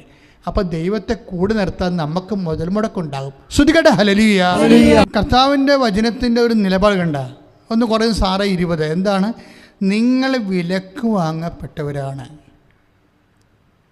അതിൻ്റെ കൂടെയുള്ള വചനം എന്താണ്? ആകയാൽ നിങ്ങളുടെ ശരീരത്തിൽ ദൈവത്തെ മഹത്വപ്പെടുത്തുവിൻ. അപ്പം ദൈവത്തെ മഹത്വപ്പെടുത്താൻ പറ്റിയ ഏറ്റവും വലിയ നമ്മുടെ കയ്യിലുള്ള മെയിൻസ് എന്താണ്? ശരീരമാണ്. രോഗമായാലും ക്ഷീണമായാലും മറ്റു തരത്തിലുള്ള വിഷമമായാലും ഇതെല്ലാം ശരീരത്തിൽ മഹത്വപ്പെടുത്താൻ നമുക്ക് കിട്ടുന്ന ഒരു അവസരമാണിത്. അല്ല, ഈശോ എനിക്ക് പനിയാണല്ലോ, ഈശോ എനിക്ക് കോവിഡാണല്ലോ, അങ്ങനെയല്ല. ഇൻ കേസ് കോവിഡ് ആണെങ്കിലും ഒമിക്രോൺ ആണെങ്കിലും വിശ്വാസിയെ സംബന്ധിച്ചിടത്തോളം ഇത് വെച്ച് എങ്ങനെ ശരീരത്തിൽ ദൈവത്തെ മഹത്വപ്പെടുത്താം എന്ന് വെച്ച് കഴിഞ്ഞാൽ അർത്ഥം എന്താണ്? ദൈവത്തിൻ്റെ കർത്താവിൻ്റെ പീഡാനുഭവങ്ങളെ നമ്മുടെ ശരീരത്തിൽ പ്രഖ്യാപിക്കാം. യേശുക്രിസ്തുവിൻ്റെ പീഡാനുഭവങ്ങൾ വരുന്ന പോരായ്മ ഞാൻ എൻ്റെ ശരീരത്തിൽ സംവഹിക്കണോ? Praise the lord. കൊളോസ്യസ് 1:24 നിങ്ങളെ പ്രതിയുള്ള പീഡകളിൽ ഞാൻ സന്തോഷിക്കുന്നു. സഭയാകുന്ന തന്റെ ശരീരത്തെ പ്രതി ക്രിസ്തുവിന് സഹിക്കേണ്ടി വന്ന പീഡകളുടെ കുറവ് എന്റെ ശരീരത്തിൽ ഞാൻ നികത്തുന്നു. ഇത് പൗലോസ് അപ്പോസ്തലനെ ദൈവസ്നേഹം നിറഞ്ഞപ്പോൾ തൻ്റെ പീഡാനുഭവങ്ങളെക്കുറിച്ച് ദൈവത്തിൻ്റെ ഒരു ഉൾക്കാഴ്ച, ആ രഹസ്യം കൊടുത്തതാണത്. അദ്ദേഹത്തിന് മാത്രമാണ് രഹസ്യം കൊടുത്തത്. കാരണം അദ്ദേഹം ചോദിച്ചു കാണും, ഞാൻ ഇത്രയും കഷ്ടപ്പെട്ട 3 പ്രേക്ഷിത പ്രേക്ഷിത യാത്രയൊക്കെ ചെയ്തല്ല, കള്ളന്മാരുടെ കയ്യിൽ അകപ്പെട്ടില്ല, എൻ്റെ കപ്പലിന് തന്നെയാണല്ലോ അപകടം ഉണ്ടായത്. ഞാൻ നഗ്നനായിട്ട് പുതപ്പും ബൈബിളും നഷ്ടപ്പെട്ടിട്ട് ഞാൻ നഗ്നനായിട്ട് ഒഴുകി നടന്നില്ല. എന്താണ് അപ്പോസ്റ്റലായിട്ട് പോലും എനിക്ക് എന്താ ഇങ്ങനെ സംഭവിച്ചതെന്ന് ചോദിച്ചു കാണും പുള്ളിക്കാരി. അതിനെക്കുറിച്ച് പുള്ളി ഒരു വിജാതി യഹൂദിൽ നിന്ന് പെട്ടെന്ന് ജ്ഞാനസ്നാനപ്പെട്ട ഒരാളാണല്ലോ. അപ്പോൾ ചോദ്യങ്ങൾ കൂടിക്കൊണ്ടിരിക്കും. അപ്പോൾ അദ്ദേഹത്തോട് പരിശുദ്ധാത്മാവ് പറഞ്ഞു, ഇതെല്ലാം ശരീരത്തിലാണ് നീ സഹിച്ചിരിക്കുന്നത്. ഈ ക്രിസ്തുവിൻ ശരീരത്തിലാണ് സഹിച്ചത്. എന്താണ്? ശരീരം ദൈവത്തെ മഹത്വപ്പെടുത്താൻ വേണ്ടിയുള്ളതാണ്. നിങ്ങൾ വിലക്ക് വാങ്ങപ്പോൾ 1 കൊരിന്ത്യർ 6:20 അനുസരിച്ചുകൊണ്ട് നിങ്ങൾ വിലക്ക് വാങ്ങപ്പെട്ടവരാണെന്ന് പറയാൻ ദൈവം എന്താ കൊടുത്തത്? ക്രിസ്തുവിൻ്റെ ശരീരമാണ് കൊടുത്തത്. അത് ആ ക്രിസ്തുവിൻ്റെ ശരീരം കൊടുത്തെന്ന് വെച്ചാൽ ക്രിസ്തുവിൻ്റെ പങ്കപ്പാടുകളുടെ പീഡാനുഭവങ്ങൾ. നമുക്ക് വേണ്ടി സഹിച്ച പീഡാനുഭവങ്ങളെ, നിത്യതയ്ക്ക് വേണ്ടി നമ്മൾ വീണ്ടെടുത്തത് കർത്താവിൻ്റെ പീഡാനുഭവങ്ങളെ കൊടുത്തിട്ടാണ്. അപ്പം അതുകൊണ്ടാണ്, അതാണ് പൗലോസ് പറയണത്, നിങ്ങൾ വിലക്ക് വാങ്ങപ്പെട്ടവരാണെന്ന് പറയണത്. ഇതുകൊണ്ട് എന്താണ് കുഴപ്പമെന്ന് വെച്ച് കഴിഞ്ഞാൽ, അല്ലെങ്കിൽ ഇതുകൊണ്ട് എന്താണ് ഗുണമെന്ന് വെച്ച് കഴിഞ്ഞാൽ, നമ്മൾ വിലക്ക് വാങ്ങപ്പെട്ടവരായത് കാരണം നിത്യത അസൈൻ ചെയ്തിട്ടുണ്ടെങ്കിൽ, ഇല്ലെങ്കിൽ പോട്ടെ, പട്ടിയെപ്പോലെ ജീവിക്കാം, ഒരു കുഴപ്പമില്ല. എത്ര പേര് അങ്ങനെ ജീവിക്കുന്നു. ഇപ്പോൾ ഹോമോസെക്സ്വാലിറ്റി ആയാലും ഇല്ലേ, ഒരു വലിയ കുഴപ്പമുണ്ട്. അവർ സഭയിൽ തന്നെ ഹോമോസെക്സിനെ അംഗീകരിക്കണമെന്ന് പറയുന്ന ആൾക്കാരുണ്ട്. ശാസ്ത്രീയമായിട്ട് STPയുടെ പ്രശ്നമൊക്കെ പറയുന്ന ആൾക്കാരുണ്ട്. STP അതിൻ്റെ അകത്ത് കൂടുതൽ ആൾക്കാരുണ്ടാവും, അവരാണ് ഹോമോസെക്സ് ടെൻഡൻസി കാണിക്കുന്നത് എന്നൊക്കെ പറയുന്നുണ്ട്. ഇങ്ങനെ എന്തെല്ലാം ശാസ്ത്രീയമാണെന്ന് പറഞ്ഞാലും കുറേ കാര്യങ്ങൾ കർത്താവിൻ്റെ വചനത്തിൽ എന്താണ് അത് മാത്രമേ നമ്മൾ ഫോളോ ചെയ്യത്തുള്ളൂ. എന്താ കാര്യം? ദൈവത്തെ അംഗീകരിക്കേണ്ടത് പോരായ്മയായി കരുതിയത് കൊണ്ട് അധമവികാരങ്ങൾക്ക് അവരെ ഏൽപ്പിച്ചു കൊടുത്തു. അതാണ് പ്രശ്നം. അപ്പോൾ വികാരങ്ങൾ പലതുണ്ടാകുകയും അങ്ങനെ പല വികാരങ്ങളും ഉണ്ടാകും മനുഷ്യന്. അതെല്ലാം മനുഷ്യൻ്റെ വികാരങ്ങളാണെന്ന് പറഞ്ഞു കഴിഞ്ഞാൽ കുഴപ്പമുണ്ടാവും, ഇല്ലേ? അമ്മ ഏതാണ് പെങ്ങളന്മാരേതാണെന്ന് അറിയാൻ പറ്റാതെ വരും. അത് പട്ടിയും പൂച്ചയൊക്കെ അങ്ങനെയല്ലേ, അമ്മയും പെങ്ങളും അറിയത്തില്ലല്ലോ അതിനൊക്കെ. അപ്പോൾ അതൊക്കെ സംസ്കാരത്തിൻ്റെ മുഖമുദ്രയായിട്ട് കെട്ടിയെഴുന്നള്ളിക്കേണ്ട കാര്യമില്ല. ദൈവത്തെ അംഗീകരിക്കാത്തവരും യുക്തിയെ മാത്രം അടിസ്ഥാനപ്പെടുത്തുന്നവരും അങ്ങനെ പല വേഷങ്ങളും കെട്ടുന്നത്. We are not ready to follow it and we are not liable to follow it. അത് വിശ്വാസി മനസ്സിലാക്കണം. ശ്രുതിക്കട്ടെ ഹല്ലേലൂയ. അപ്പോൾ നമ്മൾ വിലക്ക് വാങ്ങപ്പെട്ടവരാണെന്ന് പറയുമ്പോൾ നിത്യത അസൈൻ ചെയ്തിരിക്കുന്ന ആൾക്കാരെ, എന്ന് വെച്ചാൽ ഈ ജീവിതത്തിനപ്പുറത്ത് വേറൊരു ജീവിതം, നിത്യമായൊരു ജീവിതത്തിന് വേണ്ടി വിളിക്കപ്പെട്ടിരിക്കുന്ന അതിൻ്റെ പേയ്മെൻറ്റ് ദൈവം ചോദിക്കും. എന്താ കാര്യം? നമ്മൾ വിലക്ക് വാങ്ങപ്പെട്ടവരാണ്. നമ്മളുടെ വില കൊടുത്തത് ആരാണ്? കർത്താവ് തന്നെ അവൻ്റെ ശരീരത്തിൽ സഹിച്ചുകൊണ്ടാണ് പാപത്തിന് പരിഹാരം ചെയ്ത് അവൻ വില കൊടുത്തത്. So we have to pay it. തിരിച്ച് നമ്മൾ പേ ചെയ്യണം. അതിനെന്ത് ചെയ്യണം? കുറച്ച് ക്ലേശങ്ങളെല്ലാം ഈ ഭൂമിയിലുള്ളത് യേശുവിൻ്റെ നാമത്തിലേ. നമ്മൾ നേരത്തെ കണ്ട കൊളോസ്യസ് 1:24 അനുസരിച്ച് കൊണ്ട് ക്രിസ്തുവിൻ്റെ പീഡാനുഭവങ്ങളുടെ കാലികമായ പോരായ്മ, പൗലോസ് അപ്പോസ്തലൻ അവിടെ എവിടെയോ ഒക്കെ അന്നത്തെ കാലത്തെ ഒരു ചിന്താപരിമിതി അനുസരിച്ചാണ് അദ്ദേഹം ആ വിഷയത്തെ വീക്ഷിച്ചിരിക്കുന്നത്. ക്രിസ്തു എന്ന് പറഞ്ഞാൽ എന്താ കാര്യം? ക്രിസ്തുവിൻ്റെ പീഡാനുഭവങ്ങൾ പോരായ്മ ഒന്നുമില്ല. പക്ഷേ എന്താ പ്രശ്നം വെച്ച് കഴിഞ്ഞാൽ, ക്രിസ്തു പൗലോസ് അപ്പോസ്തലൻ പത്രോസ് പറയുന്നുണ്ട്, ക്രിസ്തു എന്നും നിലനിൽക്കുന്നുവെന്ന്. ശ്രുതികട്ടെ ഹല്ലേലൂയ. യോഹന്നാൻ 12:34 ക്രിസ്തു എന്നേക്കും നിലനിൽക്കുന്നു എന്നാണല്ലോ നിയമത്തിൽ ഞങ്ങൾ കേട്ടിട്ടുള്ളത്. Price the Lord. അതാണ് വിഷയം. യോഹന്നാൻ 12:34 അനുസരിച്ചുകൊണ്ട് ക്രിസ്തു ഏതെങ്കിലും ഒരു കാലഘട്ടത്തിൽ നിലനിൽക്കുന്ന ആളല്ല, കാലത്തിൻ്റെ ഒപ്പം നിലനിൽക്കുന്ന ആളാണ്. അപ്പോൾ കാലത്തിൻ്റെ ഒപ്പം നിലനിൽക്കുമ്പോഴേ ക്രിസ്തുവിൻ്റെ ശരീരത്തിലുള്ള കാലത്തിൻ്റെ ഒപ്പമുള്ള ക്രിസ്തുവിൻ്റെ സഹനങ്ങളുടെ പോരായ്മയാണ് സഹനസഭ നികർത്തിക്കൊണ്ട് പ്രകൃതി ലോകത്തിൻ്റെ പാപങ്ങൾക്ക് പരിഹാരമാക്കുന്നത്. അതായത് ക്രിസ്തു എന്നും നിലനിൽക്കുന്നു. അപ്പോൾ എന്നും നിലനിൽക്കുന്ന ക്രിസ്തു അതിൻ്റെ സഹനങ്ങളിൽ എന്തെങ്കിലും പോരായ്മ ഉണ്ടെങ്കിൽ തീർച്ചയായിട്ടും, ഇപ്പോൾ പല വ്യാഖ്യാതാക്കളും പറയണത് ഒരു മനുഷ്യനായ ക്രിസ്തു മനുഷ്യനെന്ന നിലയിൽ കർത്താവിൻ്റെ സഹനങ്ങളിൽ പോരായ്മ ഉണ്ട് എന്ന് പറഞ്ഞു കഴിഞ്ഞാൽ അത് ഒരു മനുഷ്യന് സഹിക്കാവുന്നതിൻ്റെ മാക്സിമം സഹിച്ച ആളാണ് യേശു, അല്ലേ? അവസാനത്തുള്ളി ചോര വരെ തന്നാണ്. പക്ഷേ ക്രിസ്തു എന്നും നിലനിൽക്കുകയാണ്. എന്നും നിലനിൽക്കുന്ന ക്രിസ്തുവിൻ്റെ ശരീരത്തോടാണ് മൗതിക ശരീരത്തോടാണ് സഭ. ആ സഭയിലാണ് നമ്മൾ സഹിക്കുന്നത്. അപ്പോഴെന്താണ്? ക്രിസ്തുവിൻ്റെ സഹനത്തിൻ്റെ തുടർച്ചയാണ്. അപ്പോൾ ഈ സഹനത്തിൻ്റെ തുടർച്ച നമ്മൾ ആരുടെ പേരിലാണ് എടുക്കണത്? ക്രിസ്തുവിൻ്റെ നാമത്തിലാണ് എടുക്കുന്നത്, ക്രിസ്തുവിൻ്റെ നാമത്തിൽ. അപ്പം അതുകൊണ്ട് തന്നെ എന്ത് ചെയ്യും? പിതാവായ ദൈവം മഹത്വപ്പെടും. ക്രിസ്തുവിൻ്റെ നാമത്തിൽ ക്രിസ്തു മഹത്വപ്പെട്ട് കഴിഞ്ഞാൽ പിതാവായ ദൈവം മഹത്വപ്പെടുമെന്ന് ഈശോ പറഞ്ഞിട്ടുണ്ട്.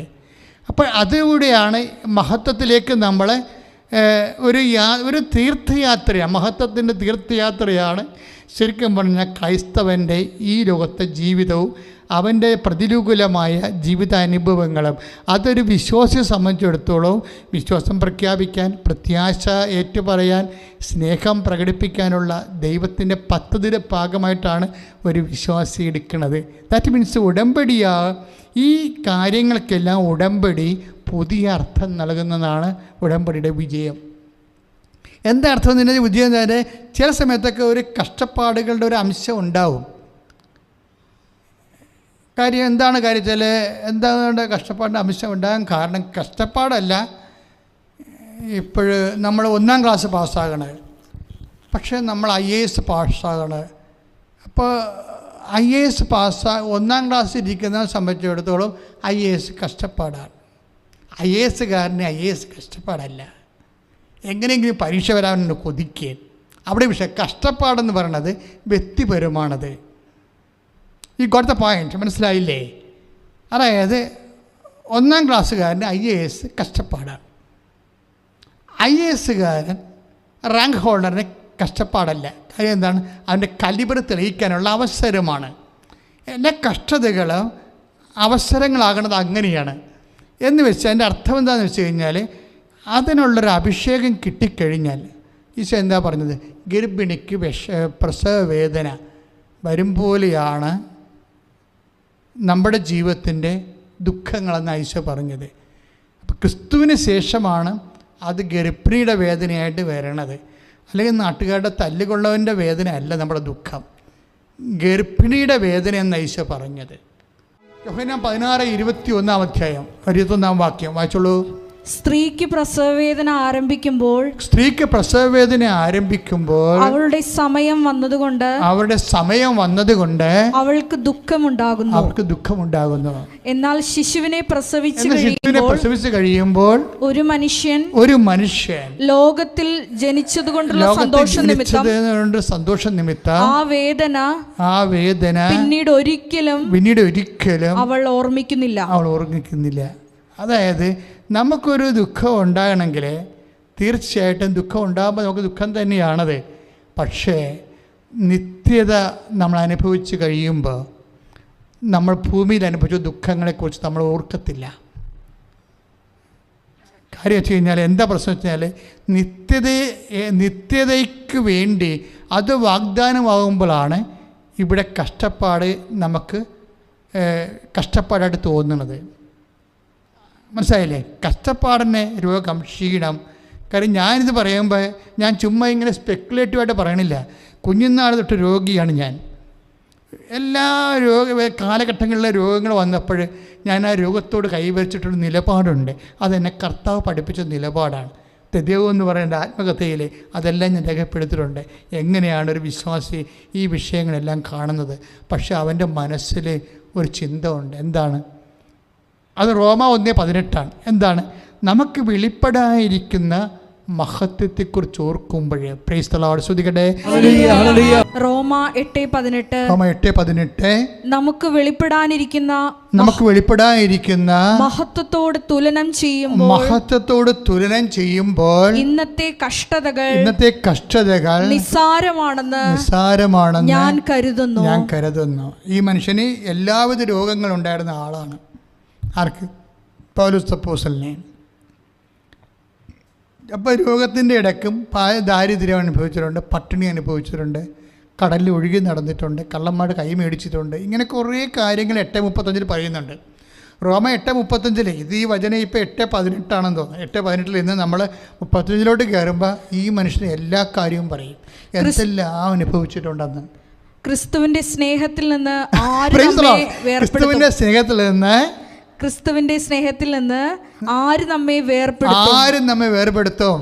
ക്ലേശമോ ദുരിതമോ പീഡനമോ പട്ടിണിയോ നഗ്നതയോ ആപത്തോ വാളോ. കാര്യം ഈ നഗ്നതയോ എന്ന് പറഞ്ഞാൽ എന്താ കാര്യം എന്നറിയാം? ഈ മനുഷ്യൻ തുണി ഉരിഞ്ഞു പോയായിരുന്നു. മാൾട്ടയിലൊക്കെ സംഭവിച്ച സമയത്തും കടലിൽ ആക്രമണം ഉണ്ടായ സമയത്തും അന്നൊക്കെ വസ്ത്രങ്ങൾക്ക് ഭയങ്കര വിലയുള്ള കാലമാണ്. അപ്പോൾ നമുക്കറിയാമല്ലോ, ഗാന്ധി സിനിമയിലെ ഗാന്ധി പോലും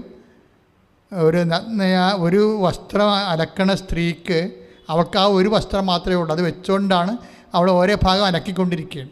അപ്പോഴാണ് സ്വന്തം മേലങ്കി കൊടുക്കുന്നത്. അങ്ങനെ ഇന്ത്യൻ അന്നത്തെ ഇന്ത്യൻ സാഹചര്യം അതാണ്. വസ്ത്രത്തിനും ഭക്ഷണത്തിനും ഒക്കെ എല്ലാം രണ്ടാം ലോകം. അപ്പോൾ ഇന്നത്തെ കാലം ഇതാണ് അവസ്ഥയെങ്കിൽ അന്നത്തെ കാലം എന്തായിരിക്കും? വസ്ത്രം കിട്ടിയവരെടുത്തു. അപ്പോൾ ഈ മനുഷ്യൻ തുണിയില്ലാതെയാണ് കരക്ക് കയറണത്. എന്നിട്ടാണ് പറയണത്, ഞാൻ തുണിയില്ലാതെയാണ് ഇപ്പം കരക്ക് കയറിയിരിക്കുന്നത്, അപ്പോസ്തലനാണ് ഞാൻ. പക്ഷേ ഇങ്ങനെയായാലും ക്രിസ്തുവിൻ്റെ സ്നേഹത്തിൽ നിന്ന് ആർക്ക് എന്നെ വേർപെടുത്താൻ പറ്റും? നഗ്നതയ്ക്കോ എന്നാണ് ചോദിക്കണത്. കാര്യം നഗ്നതയിൽ വരുമ്പോൾ നമുക്കെന്താ സംഭവിക്കണം? നാണക്കേട് ഉണ്ടാകത്തില്ല, ആക്ഷേപം ഉണ്ടാകത്തില്ലേ? അപ്പോൾ ഈ മനുഷ്യന് മാനുഷ്യമായി അനുഭവിക്കുന്ന ആക്ഷേപവും നാണക്കേടിനേക്കാൾ പവർഫുള്ളാണ് ക്രിസ്തുവിനോടുള്ള സ്നേഹം. അതാണ് വിഷയം. എന്നിട്ട് ഈ സ്നേഹത്തിൽ നിന്ന് ആരും നമ്മൾ വേർപെടുത്താൻ ചോദിക്കണത്? ഒന്നിനും വേർപെടുത്താൻ പറ്റത്തില്ലെന്ന് അദ്ദേഹം തന്നെ ജീവിതം കൊണ്ടും വാക്കുകൊണ്ടും ഉത്തരം പറയുന്നുണ്ട്.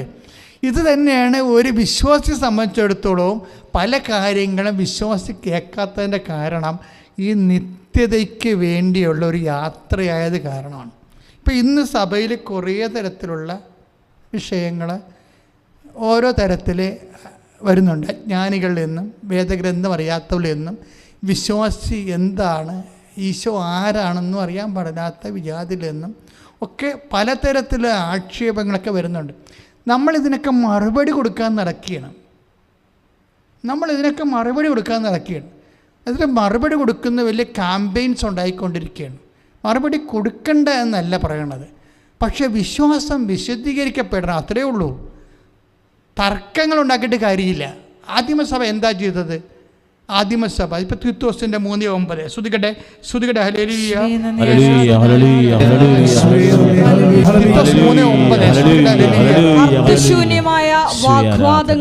അർത്ഥശൂന്യമായ വാഗ്വാദങ്ങളിലും വംശാവലികളെക്കുറിച്ചുള്ള ചർച്ചകളിലും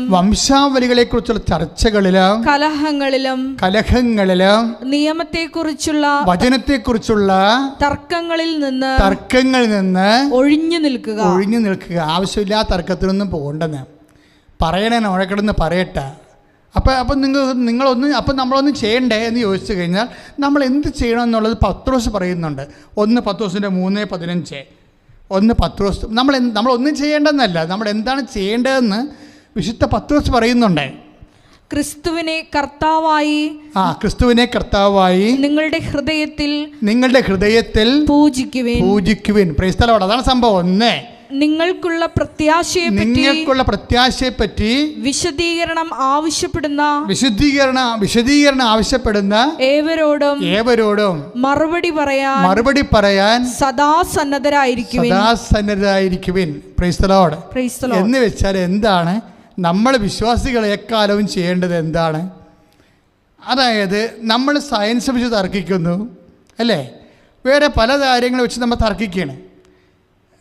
പൊളിറ്റിക്സ് വെച്ച് തർക്കിക്കുന്നു, മറ്റു മതങ്ങളിലെ ന്യൂനതകൾ വെച്ച് തർക്കിക്കുന്നു. ഇതൊന്നും നമ്മൾ ബാധ്യസ്ഥരല്ല, ഇതൊന്നും നമ്മുടെ രീതികളല്ല. അവിടെ പല മതങ്ങളിൽ പലതരത്തിലുള്ള ന്യൂനതകളുണ്ടാവും. ഒരു മതം പ്രാക്ടീസ് ചെയ്യുമ്പോൾ മനുഷ്യൻ്റെ സംവിധാനങ്ങളായ കാരണം അതിൻ്റെ ന്യൂനതകൾ ഇവിടെ ഉണ്ടാകും, അവിടെ ഉണ്ടാകും. അതൊന്നുമല്ല പ്രശ്നം. നമ്മളെ സംബന്ധിച്ചുള്ള എന്താ പ്രശ്നം? അതുകൊണ്ടാണ് പൗലോസ് പറയണതും വചനത്തെക്കുറിച്ച് തർക്കങ്ങളിൽ നിന്നും ഒഴിഞ്ഞു നിൽക്കുക. അവ പ്രയോജനരഹിതമാണ്, ഒരു കഥയുമില്ലാത്ത കാര്യമാണ്, വെറുതെ സമയം പോകാം. പക്ഷെ നമ്മൾ എന്ത് ചെയ്യണം എന്ന് വെച്ച് കഴിഞ്ഞാൽ ക്രിസ്തുവിനെ കർത്താവായി നിങ്ങളുടെ ഹൃദയത്തിൽ പൂജിക്കണം. ആദ്യത്തെ കാര്യം അതാണ്. ക്രിസ്തുവിനെ കർത്താവായി നമ്മുടെ ഹൃദയത്തിൽ പൂജിക്കണം. കാര്യം എല്ലാ കർത്താവെന്ന് പറയുമ്പോൾ എന്താണ്? ദൈവം സമസ്തവും അവൻ്റെ പാദത്തിൻ്റെ കീഴിലാക്കിയിരിക്കുന്നു, അല്ലേ? 1 കൊരിന്ത്യസിൻ്റെ 15:26-27 വരുമ്പോൾ ദൈവ സമസ്തവും. അപ്പോൾ സാത്താൻ വർഷിപ്പായാലും ബ്ലാക്ക് മാസ് ആയാലും അതിൻ്റെ കൂടെ വരുന്ന ഇലുമിനാറ്റി ആയാലും വേറെ എന്തെല്ലാം വിശ്വാസ രീതികളായാലും ഇതെല്ലാം ക്രിസ്തുവിൻ്റെ കാൽപാദങ്ങളാണെന്ന് വിശ്വാസി അറിയണം. ഇന്നല്ലെങ്കിൽ നാളെ അവസാന ചാപ്റ്റർ ദൈവം ഈ പ്രപഞ്ചത്തിന് എഴുതുമ്പോൾ ഇതെല്ലാം ക്രിസ്തുവിൻ്റെ കീഴിലായിരിക്കും. പിന്നെ അത് നമ്മൾ തർക്കിച്ച് കീഴിലാക്കാൻ നിൽക്കേണ്ട കാര്യമില്ല. ഈ കൊടുത്ത പോയിൻറ്റ്. അപ്പോൾ നമ്മൾ ശ്രദ്ധിക്കേണ്ട കാര്യം എന്താണ്? നമ്മൾ ശ്രദ്ധിക്കേണ്ട കാര്യം ക്രിസ്തുവിനെ കർത്താവായി ഹൃദയത്തിൽ പൂജിക്കണം. അതാണ് ഏറ്റവും വലിയ സഭയുടെ മെയിൻ സംഭവം. അതാണ് യേശു കർത്താവാകുന്നു. എല്ലാത്തിൻ്റെയും കർത്താവാണവൻ, പിശാചിൻ്റെയും കർത്താവാണവൻ. അത് ബോധത്തോടെ മനസ്സിലാക്കണം. പിന്നെ അതുകൂടാതെ എന്താണത്, നിങ്ങളുടെ പ്രത്യാശയെപ്പറ്റി വിശദീകരണം ആവശ്യപ്പെടുന്നവരെ, നമ്മുടെ പ്രത്യാശ എന്താണ്? നിത്യതയാണ് നമ്മുടെ പ്രത്യാശ. എൻ്റെ പ്രത്യാശയെക്കുറിച്ച് എന്നോട് വിശദീകരണം ആവശ്യപ്പെടുന്നവരെ ഞാൻ പറയണത് എന്താണെന്ന് വെച്ചാൽ താത്വികമായിട്ടല്ല സംസാരിക്കണത്. താത്വികമായിട്ട് ആർക്കും സംസാരിക്കാം, താത്വികമായിട്ട് ആർക്കും സംസാരിക്കാം. പക്ഷേ ദൈവത്തെ നമ്മൾ എങ്ങനെ അനുഭവിച്ചു, അതാണ് വിഷയം. നമ്മുടെ കൂടെ നിൽക്കുന്നവർ ദൈവത്തെ എങ്ങനെ അനുഭവിച്ചു, അതാണ് നമ്മുടെ വിഷയം. അതാണ് നമ്മുടെ പ്രത്യാശയെന്ന് പറയണത്. അതുകൊണ്ടാണ് കൃപാസനം ഇപ്പോൾ ഇത്രയും വിഷയങ്ങൾ, പല വിഷയങ്ങൾക്ക് വിവാദ വിഷയങ്ങളൊക്കെ സഭയിലേക്കും അതുപോലെ തന്നെ സമൂഹത്തിൽ ഉണ്ടാകുമ്പോൾ നമ്മളെപ്പോഴും സാക്ഷ്യം കൊണ്ടാണ് മറുപടി പറയണത്. എന്താ കാര്യം? ക്രിസ്തു കർത്താവാണ്. പിന്നെ നമുക്ക് പ്രത്യാശയുണ്ട്. ആ പ്രത്യാശയുടെ വിശദീകരണമാണ് നമ്മൾ നൽകണത്. എന്താണ്? നമ്മുടെ കൂടെ നിന്നവരെ ദൈവത്തെ കണ്ടെത്തിയവരുടെ അനുഭവങ്ങൾ. അതാണ് പൗലോസ് പറയണത്. നിങ്ങൾക്കൊരു വിശദീകരണം ആവശ്യപ്പെടുന്നവരെ ഇവിടെ എന്ത് ചെയ്യണം? നിങ്ങൾ വിശദീകരണം കൊടുക്കണം. എന്ത് വിശദീകരണം കൊടുക്കണം? ബുദ്ധിപരമായ വിശദീകരണം കൊടുത്തിട്ട് കാര്യമില്ല, അതൊരിടത്തും നിർത്തത്തില്ല. ഇപ്പോൾ ചിലർ യേശു നിരീശ്വരവാദിയാണെന്ന് പറയണം, ചില ആൾക്കാർ യേശു തന്നെ പറയണം ഞാൻ നിരീശ്വരവാദി അല്ലെന്ന് പറയണം. ഇനിയിപ്പോൾ യേശു നിരീശ്വരവാദിയാണെന്ന് പറഞ്ഞുകൊണ്ട് കുറേ ആൾക്കാർ ഗവേഷണം നടത്താൻ പോയിട്ടുണ്ട്. കുറേ ആൾക്കാർ യേശു നിരീശ്വരവാദി അല്ലെന്ന് പറയണം. വല്ല കാര്യമുണ്ടേ? അവൻ ചത്തുപോയില്ലേ? അവൻ നിരീശ്വരവാദി ആയാലെന്ത്, അല്ലെങ്കിൽ എന്ത്? ഇതൊന്നും സഭയുടെ വിഷയമല്ല. സഭയുടെ വിഷയം എന്താണ്? ക്രിസ്തു കർത്താവാണ്. ശ്രുതികട ഹല്ലേലൂയ. എല്ലാവരും എഴുന്നേൽക്കുക. നമ്മൾ രോഗസൗഖ്യ പ്രാർത്ഥനയിലേക്ക് പ്രവേശിക്കുകയാണ്. ഒരു നിമിഷം മൗനമായി കൈ നെഞ്ചത്ത് വെച്ചുകൊണ്ട് ക്രിസ്തുവിനെ കർത്താവായി ഹൃദയത്തിൽ പൂജിക്കുന്നതിൻ്റെ അടയാളമായി നീ നിൻ്റെ കൈ നെഞ്ചത്ത് വെക്കുക.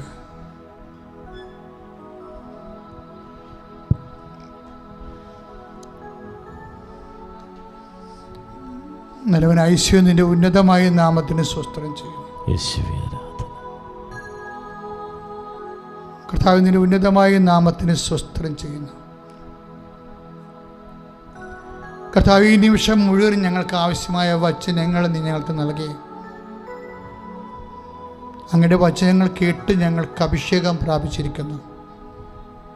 കർത്താവ്, ഞങ്ങൾ ആരാണ്? ഞങ്ങൾ എങ്ങോട്ട് പോകുന്നു? ഞങ്ങളുടെ ആത്യന്തികമായ ലക്ഷ്യം എന്താണ്? ഞങ്ങളിപ്പോൾ കൈവരിക്കേണ്ട നിലപാട് എന്താണ്? വിഷയങ്ങളുള്ള സമീപനം എന്താണ്? എല്ലാം അങ്ങ് വചനത്തിലൂടെ അങ്ങ് ഞങ്ങൾക്ക് നിലപാടുകൾ നൽകി. നന്ദി പറയുന്നു കർത്താവേ. ഇപ്പോഴും ഞങ്ങൾ നിന്നെ നാഥനും രക്ഷകനുമായി ഏറ്റു പറയുന്നു. കർത്താവ്, അനേകം മക്കൾ ഇപ്പോഴ് ഈ ആരാധന കൂടിയിരിക്കുന്നവർക്ക് ജീവിതത്തിൽ ഒത്തിരിയേറെ വിഷമമുണ്ട്. അവർക്ക് രോഗങ്ങളുണ്ട്, അവർക്ക് കടങ്ങളുണ്ട്, ജീവിത ഭാരങ്ങളുണ്ട്. അവർക്ക് എന്ത് ചെയ്യണമെന്ന് അറിയത്തില്ല. മക്കളെക്കുറിച്ച് ഭാരപ്പെടുന്നവരുണ്ട്, ജീവിത പങ്കാളിയെക്കുറിച്ച് ഭാരപ്പെടുന്നവരുണ്ട്.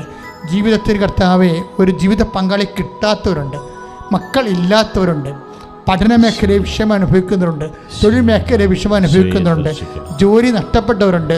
കർത്താവെ, ഓരോരോ സ്ഥാപനങ്ങൾ കർത്താവെ, ഉൽപാദന സ്ഥാപനങ്ങൾ, സാമ്പത്തിക സ്ഥാപനങ്ങളൊക്കെ തളർന്നു പോയവരുണ്ട്. മാറിയ പശ്ചാത്തലത്തിൽ കർത്താവെ വളരെ വിഷമിച്ച് ജീവിക്കുന്നവരുണ്ട്. അവരെ എല്ലാം നീ ഏറ്റെടുക്കണം. അവരുടെ ഭവനങ്ങളെ നീ ഏറ്റെടുക്കണം. അവരുടെ സങ്കടങ്ങളെ നീ ഏറ്റെടുക്കണം. ഉടമ്പടി ചെയ്തു പോയ എല്ലാ മക്കളും, ഇനി ചെയ്യാനിരിക്കുന്ന മക്കളെ എല്ലാം കർത്താവിന് ഞാൻ സമർപ്പിച്ച് പ്രാർത്ഥിക്കും. ഈശോ, അമ്മ മാതാവ് ജീവനോടെ പ്രത്യക്ഷപ്പെട്ട അൾത്താരെ നിന്നുകൊണ്ട് മാതാവിൻ്റെ മധ്യസ്ഥത്തിൽ ജീവിക്കുന്ന ജ്വലിക്കുന്ന ദിവ്യകാരുണ്യത്തിൻ്റെ തിരുസന്നിധിയിൽ പ്രാർത്ഥിക്കുമ്പോൾ കർത്താവെ, അനേക മക്കളുടെ കർത്താവെ കൊടികാറ്റ് അടിക്കണമെന്ന് പ്രാർത്ഥിക്കുന്നു, വീശി അടിക്കണമെന്ന് പ്രാർത്ഥിക്കുന്നു.